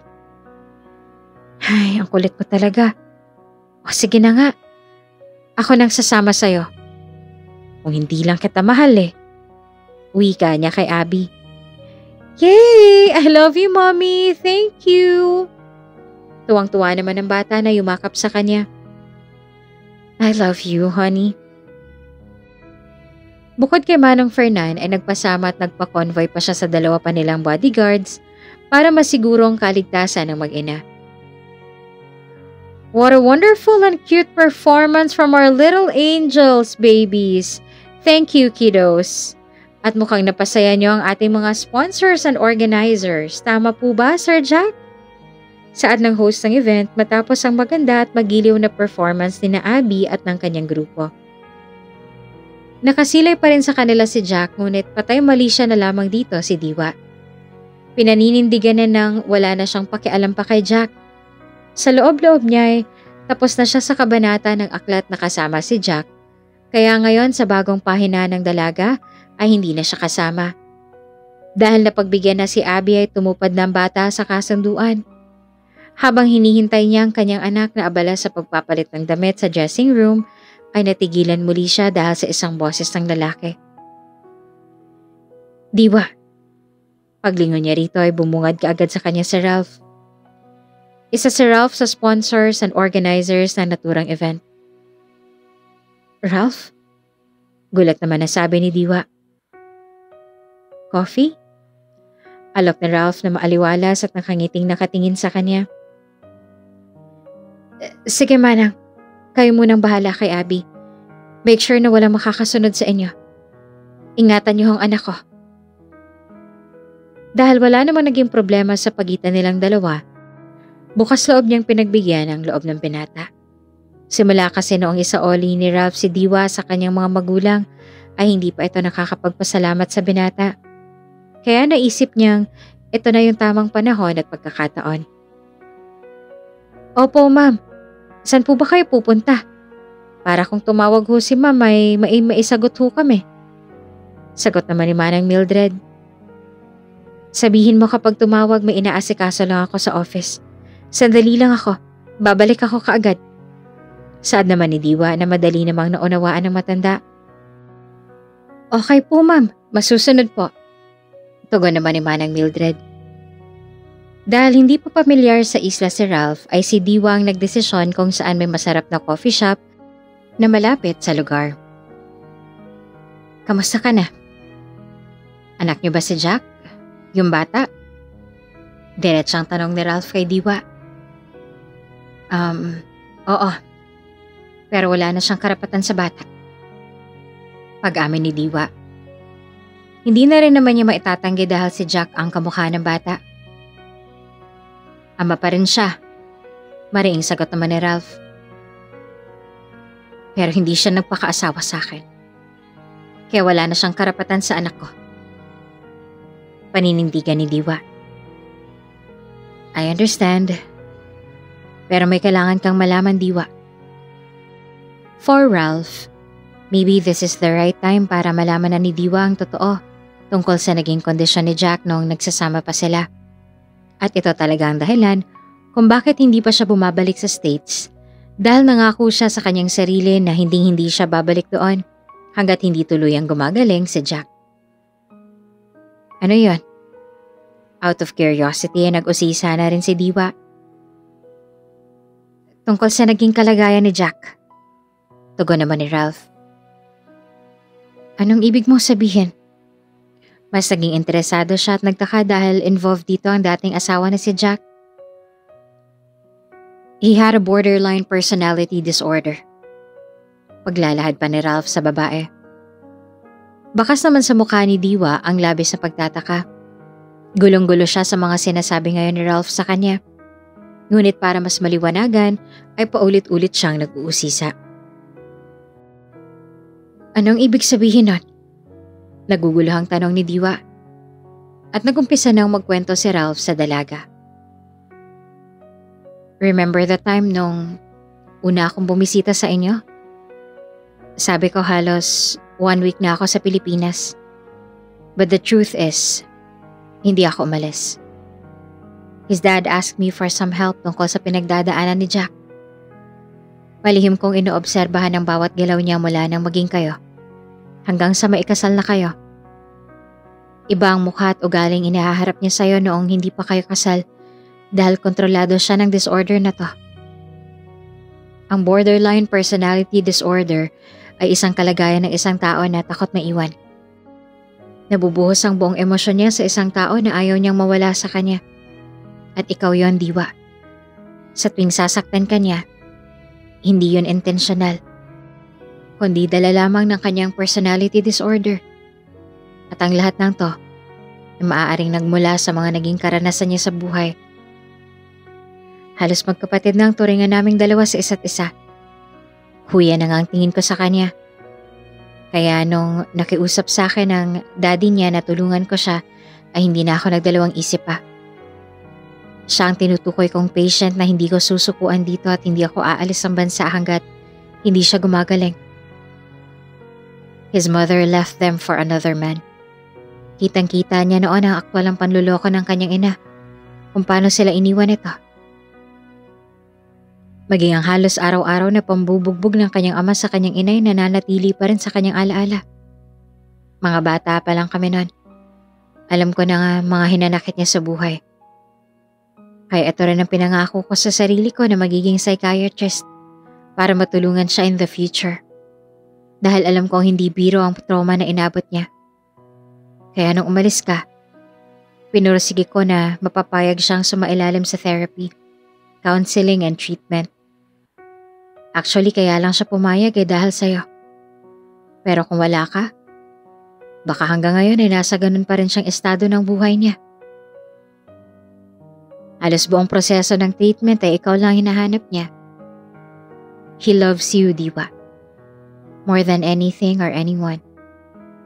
At ngayon that he's not ill anymore, he is now totally cured. He loves you. And if he asks for another chance, please give him. He's also a victim of his own illness. Saksi ako kung gaano siyang kabuting tao at lalaki. He's a good man, Diwa. Punong-puno ng katapatan at emosyon ng pagtatapat na iyon ni Ralph kay Diwa. Hindi pa rin siya maliwanagan kahit inilahad na naman lahat ng binata sa kanya. Gulong-gulo siya. Hindi niya lubos maisip kung bakit si Jack pa. Mas napagtanto niyang hindi pa niya pala lubusang kilala ang dating asawa dahil wala man lang namang siyang alam o ideya sa naging nakaraan nito. Pero hindi lang si Jack ang nasaktan. Hindi lang si Jack ang nagdusa. Hindi lang si Jack ang natrauma. Kung ganoong kapait ang nakaraan ng dating asawa, ay tinumbasan din naman niya iyon ang pagpapahirap kay Diwa. Gulong-gulong isip niya kung bakit kailangan niyang pagdaanan yon. Maaaring dala nga ng disorder ni Jack kung bakit ganoon siya kalupit dati. Ngunit paano naman yung sakit na naidudulot nito sa kanya? Paano naman yung mga panahong nabalot ng takot ang puso niya? Paano pa niya matatanggap yon kung ang dating safest zone niya ay ang pinakakinakatakutan niya na ngayon? She's still confused. She couldn't decide right now dahil hindi biro ang mga araw na sinapit niya sa dating asawa, lalo na ang 7 taon niyang pagtatago para lamang sa kanyang healing process. Hirap na ngayon ang kanyang kalooban, pero kailangan niyang tatagan at tapagan para sa kanyang anak na si Abby. Sorry, I have to go. Thank you again sa naging tulong mo. Wala nang naisagot pa si Diwa, pero aminado siyang may muling kumatok sa kanyang puso nang marinig ang pagtatapat na iyon ni Ralph sa kanya. Diwa, please forgive him. Kung hindi sinukuan ni Ralph si Jack ay ganon din siya kay Diwa dahil ramdam naman niya na mahal pa ng dalawang isa't isa. Kaya gagawin rin niya ang kanyang buong makakaya para magkapatawaran ng isa't isa. Kahit na alam naman niyang sa sarili na sobrang hirap na ito para kay Diwa. Dahil kung tunay ang pag-ibig mo sa isang tao, anuman ang dumating na balakid at pagsubok, Paulit-ulit mo mang dayain ang iyong sarili? Magsinungaling ka man sa iyong nararamdaman? Labis ka mang masaktan?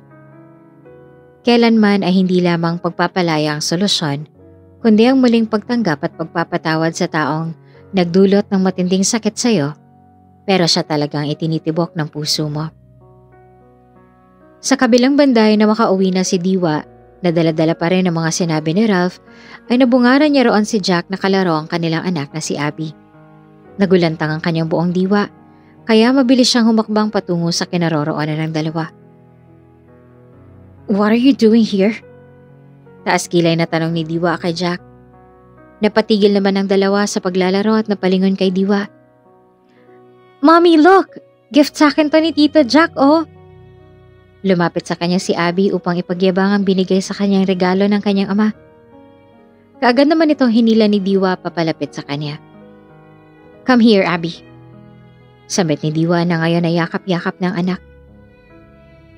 "Diwa, gusto ko lang naman na makausap ka." Tumayo na rin doon si Jack at saka muling nakiusap kay Diwa. "Manang!" Malakas na tawag ni Diwa kay Manang Mildred. "Anong sinabi ko kanina?" Galit na tanong nito sa matanda. Sorry po, ma'am. Si Abby po kasi makulit eh." Utal na tugon ni Manang Mildred. Matalim pa rin nakatitig si Diwa sa mga mata ni Jack. Pilit niyang tinatatagan ng sarili at ipinaglalaban ng damdamin upang hindi siya makitaan ng takot ni Jack. "Take Abby. Doon na muna kayo sa room niya." Utos niya pa sa matanda at kaagad naman itong sumunod. Maging ang bata ay sumunod na rin at hindi na nag-usisa pa, ngunit bakas pa rin sa kanyang mukha ang pagtataka. "Okay po. Abby, halika na, doon muna tayo sa taas." Tugon naman ni Manang Mildred. Nang magkaroon na ng pagkakataon na makapag-usap ay muling nagbitiw ng salita ang babae. "What are you doing here? You're not supposed to be here." Mariin at matalim niyang sabi kay Jack. Gusto niyang ipamukha sa lalaki na ang babaeng nasa harapan niya ngayon ay ang babaeng dinurog niya ang pagkatao 7 taon na nakakaraan. Alam niya sa sariling darating sila sa ganitong tagpo, kaya noon pa lang ay isa na ito sa pinaghahandaan ni Diwa. Kung paano siya haharap ng buo kay Jack at kung paano siya haharap ng wala ng nikatiting na takot sa kanyang puso. "Diwa, I just want to talk to you and say sorry for all the hardships I've caused you. For the pain I've planted to you. Yes, you deserve to curse me. Karapatan mo yan. Maging ako'y handa ring saktan ng sarili ko para lang makabawi kahit na papaano sa pananakit na nagawa ko sa'yo. You can even file a case against me because you've been a battered housewife. All the bruises that you got makes me deserve to go and punish in jail. I will accept all of that. But please, huwag mo namang alisin sa akin ang karapatan kong maging ama sa aking anak. Alam ko lahat ng mga ginawa ko. Ngayon. Pero noon, I couldn't control the evil part of me. At yung mga katagang mahal kita, totoo yun, Diwa. Kailanman ay ikaw lamang ang ginusto ko.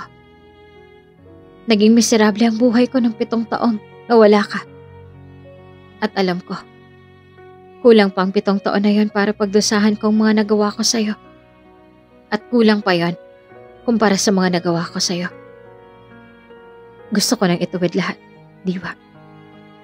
Gusto kong bumawi sa'yo. Sukong-suko na ako sa buhay ko dahil sa traumang iniwan sa akin ng mga magulang ko. Kayo na lamang ni Abby. Kayo na lang ang natitira kong pag-asa. Kayo na lamang ni Abby ang natitirang tama sa buhay ko. His voice started to crack and tears began to fall. Labis ang pagsisisi ni Jack sa mga nagawa niya kay Diwa. Biktima lamang siya ng sariling nakaraan. Katulad ng ginawa sa kanya ng ina, ay natakot na rin siyang iwan ni Diwa. Ito ang nag-udyok sa kanya na paghigpitan ng dalaga na hindi na kontroladong pagmamalabis kahit nasasaktan niya na ang asawa. Ang tanging alam lang niya ay ayaw niyang mawala si Diwa sa kanya dahil kung wala ito ay marahil sumuko na siya. Ngunit sa kabilang banda ay pinagpapasalamat pa rin niya na nangyari ito dahil kung hindi ay hindi siya matatauhan at hindi mauunawaan ang kondisyon na pinagdadaanan at nalampasan niya. Hindi niya sana maiisip na magbago at humingi ng saklolo upang gumaling sa kanyang naturang kondisyon. Si Diwa ang dahilan kung bakit sa dinami-rami ng dahilan na pwede siyang sumuko ay pinili pa rin niyang lumaban at magpakatatag para rito. Ang sakit eh. Hindi ko alam kung bakit. Kung bakit kailangan sa'yo pa nangyari yun. Oo, alam ko na.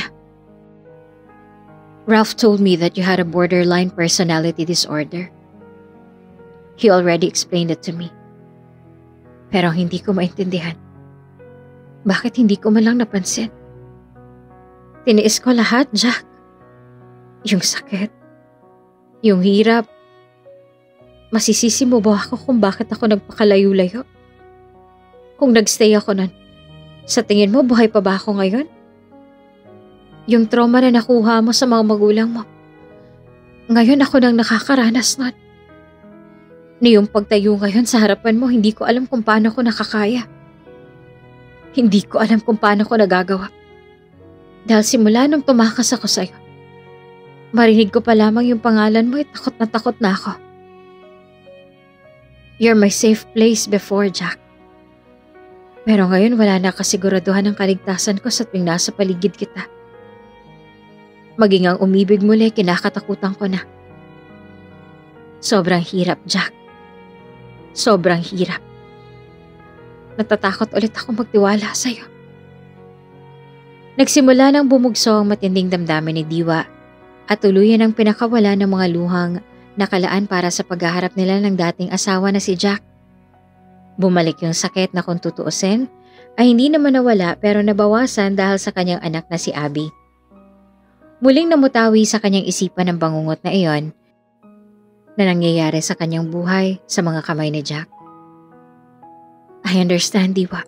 I understand. Alam kong hindi ganun kadali. At hindi rin kita masisisi kung bakit mo naramdaman yan. I know my disorder is not an excuse para patawarin mo ako. Pero handa akong trabahuhin yon, Diwa.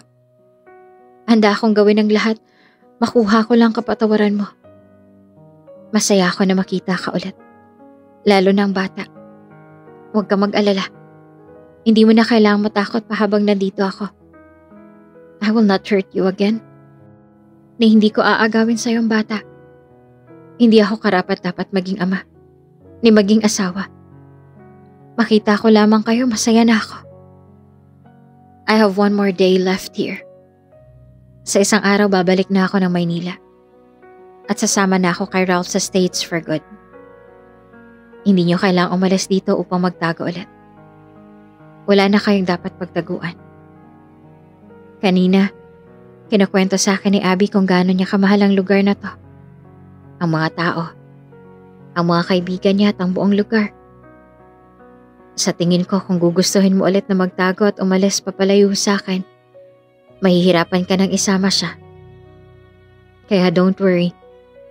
Para sa inyo ng anak ko, ako na lamang ang aalis.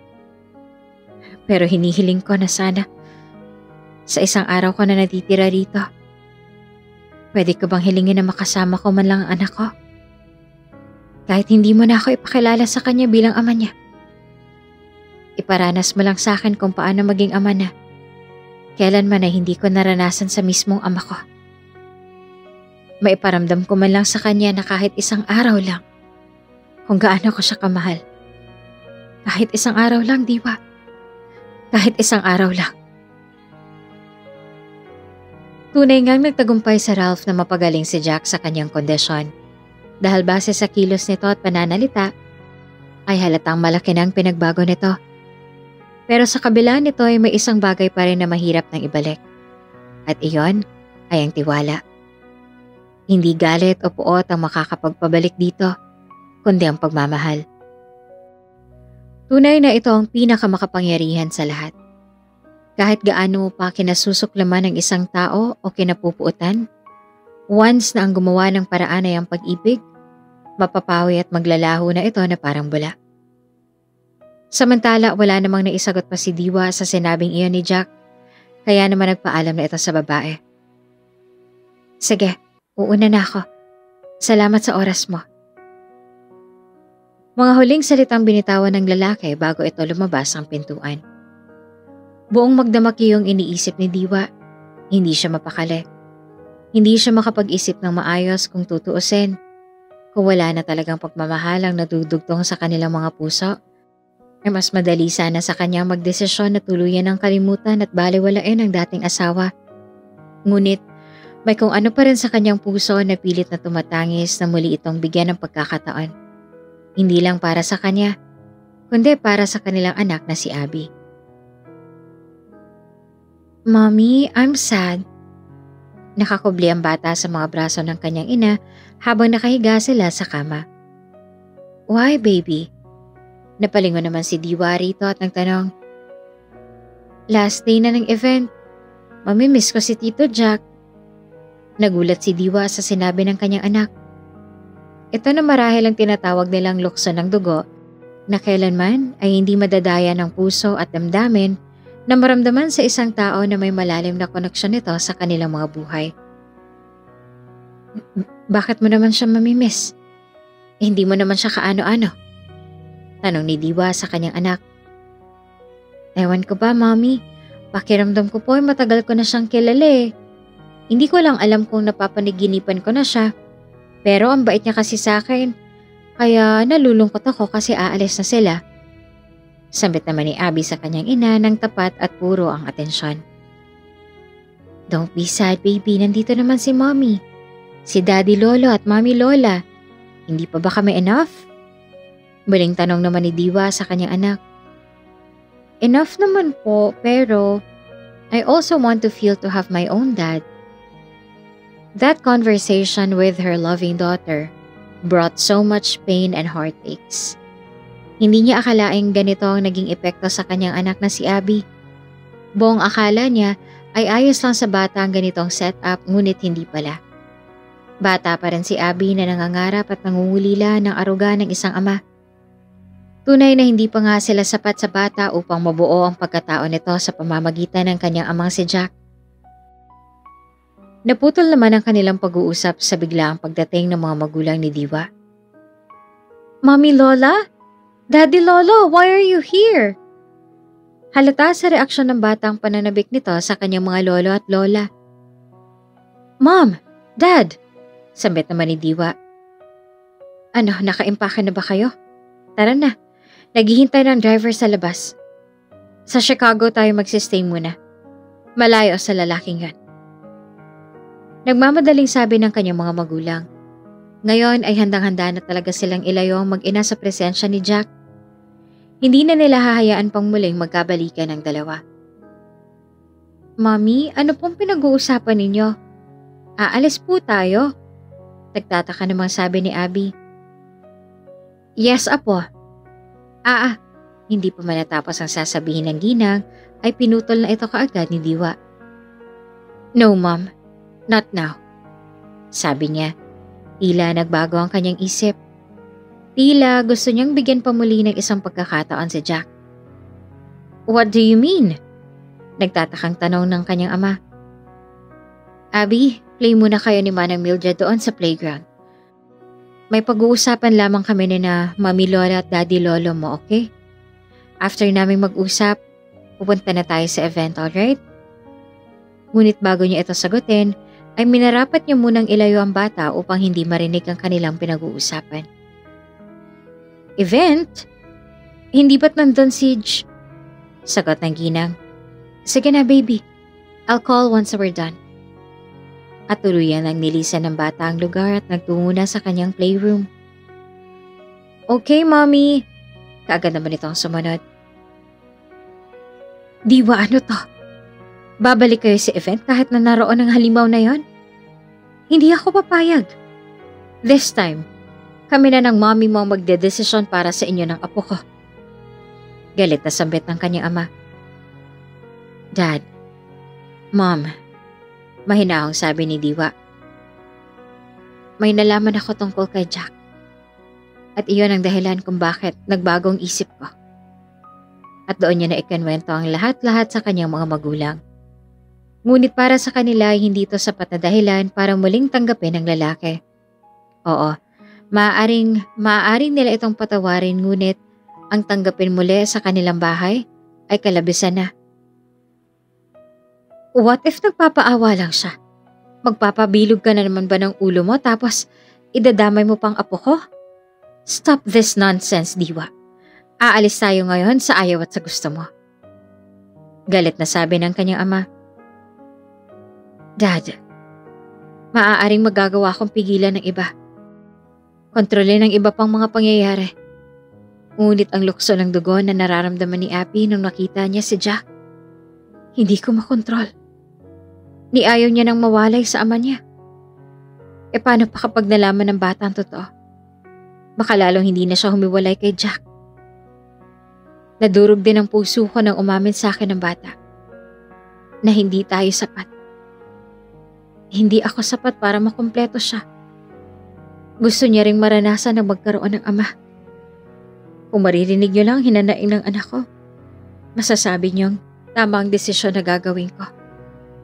Gagawin ko to para sa anak ko. I hope you understand. This time, hindi ko na lang to desisyon kundi sa amin ang dalawa ng anak ko. Habang pinagmamasa ng mag-asawa ang reaksyon ng kanilang anak, ay tila ibang diwa na ang kanilang nakikita. Mas matapang na at mas may sarili ng desisyon. Nakikita nila si Diwa hindi na bilang isang anak, kundi isang ina at magulang para sa kanyang sariling pamilya. Sa halip na magalit at biglang nadurog ang kanilang mga puso, muli nilang hinangaan ang anak sa pananindigan nito. Dahil hindi na lamang sarili ang kanyang iniisip, kundi pati na rin ang kapakanan ng kanyang anak. Come here. Kung yan ang desisyon mo, wala na kami magagawa. Nandito pa rin kami to support you. I love you, anak. Bagkos ay niyakap na lamang nila ang kanilang anak na mahigpit at muling pinaramdam ang kanilang suporta. Do you still love him? Muli itong tinanong ng kanyang ama sa huling pagkakataon. Magsisinungaling po ako sa sarili ko kung sasabihin kong hindi. I still love him, Dad. Mahal ko siya eh. Umiiyak na sagot ni Diwa sa kanyang ama. If that's what you feel, muli, susuportahan pa rin kita. I just want to talk to him again. For the last time.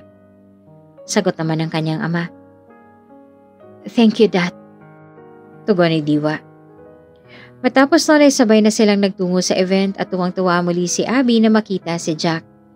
Doon na pagtanto ng ginang at Ginoo na totoo nga ang sinabi ng kanyang anak base sa naging reaksyon ng bata sa lalaki. Kumaripas ang takbo si Abby sa kinatatayuan ni Jack na animoy isang nananabik na anak sa kanyang ama. Tito Jack! Tito Jack! Excited na sabi ni Abby. Abby! Akala ko hindi ka na makakapunte. Sinalubong naman siya ng lalaki at saka niyakap ang bata. Nang iangat niya ang kanyang tingin ay doon niya muling nakita ang mga magulang ni Diwa. Dad? Mom? Tumayo ito at saka tumingin sa mag-asawa. Pwede ba ulit kita makausap?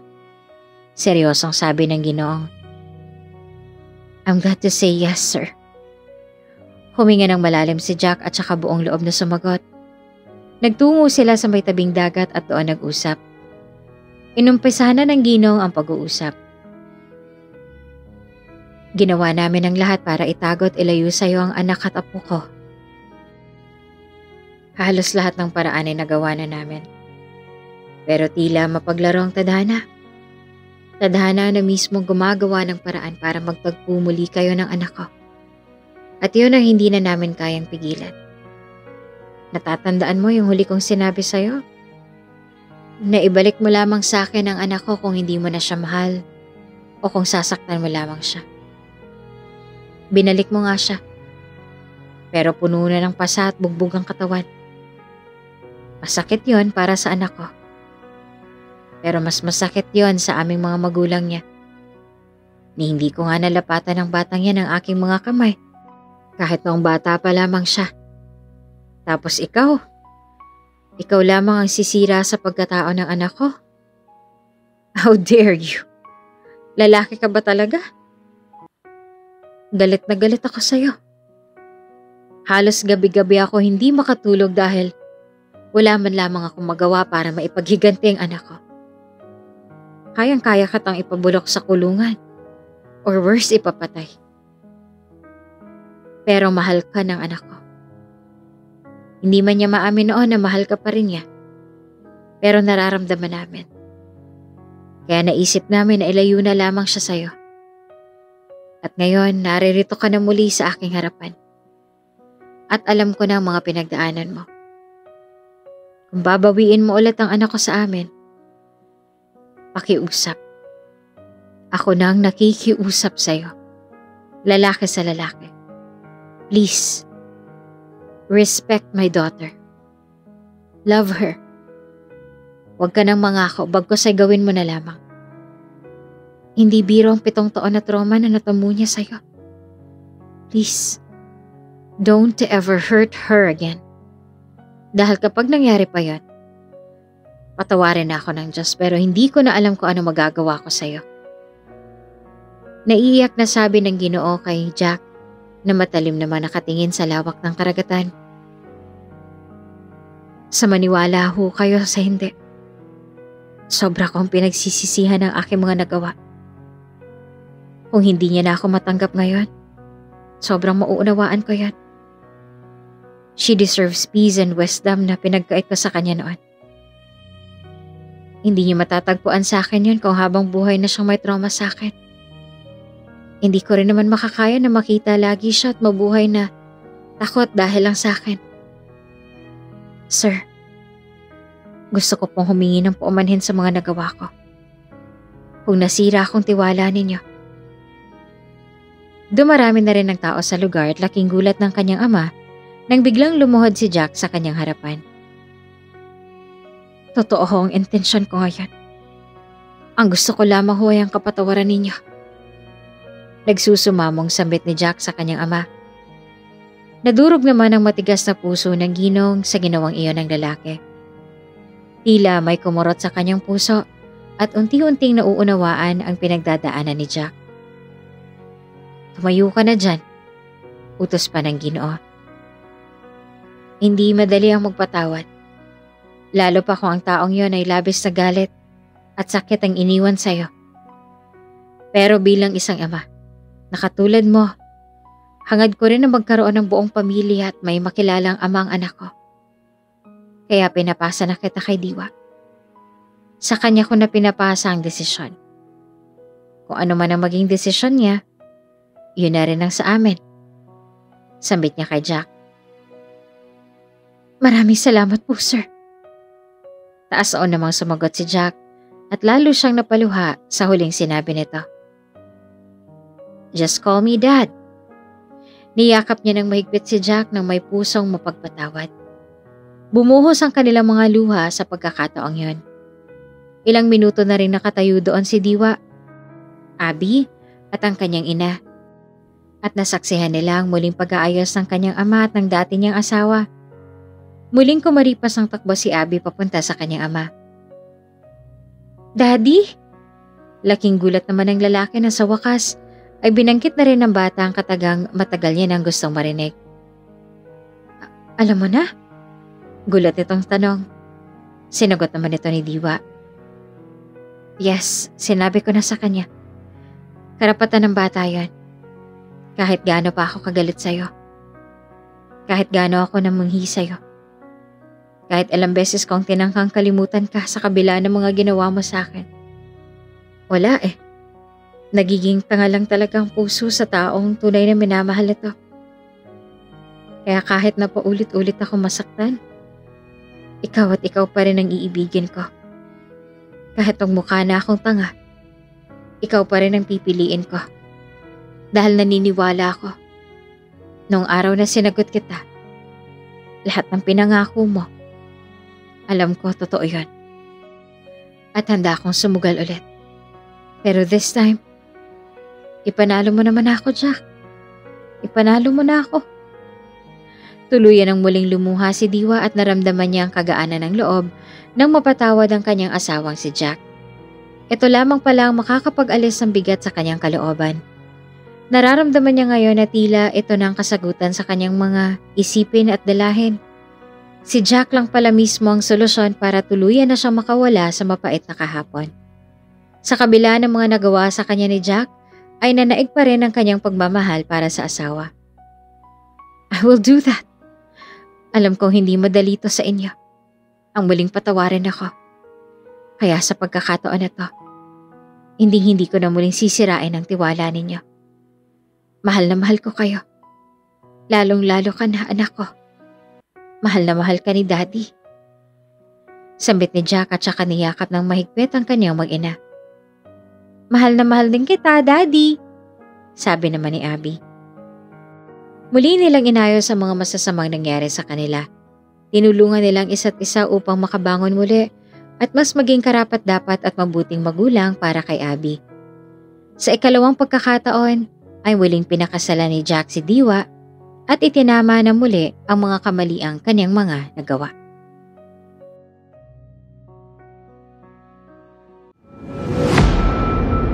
Kung bago ka pa lang sa channel na ito, Ate Jane TV, huwag kalimutang pindutin ang notification bell and subscribe button.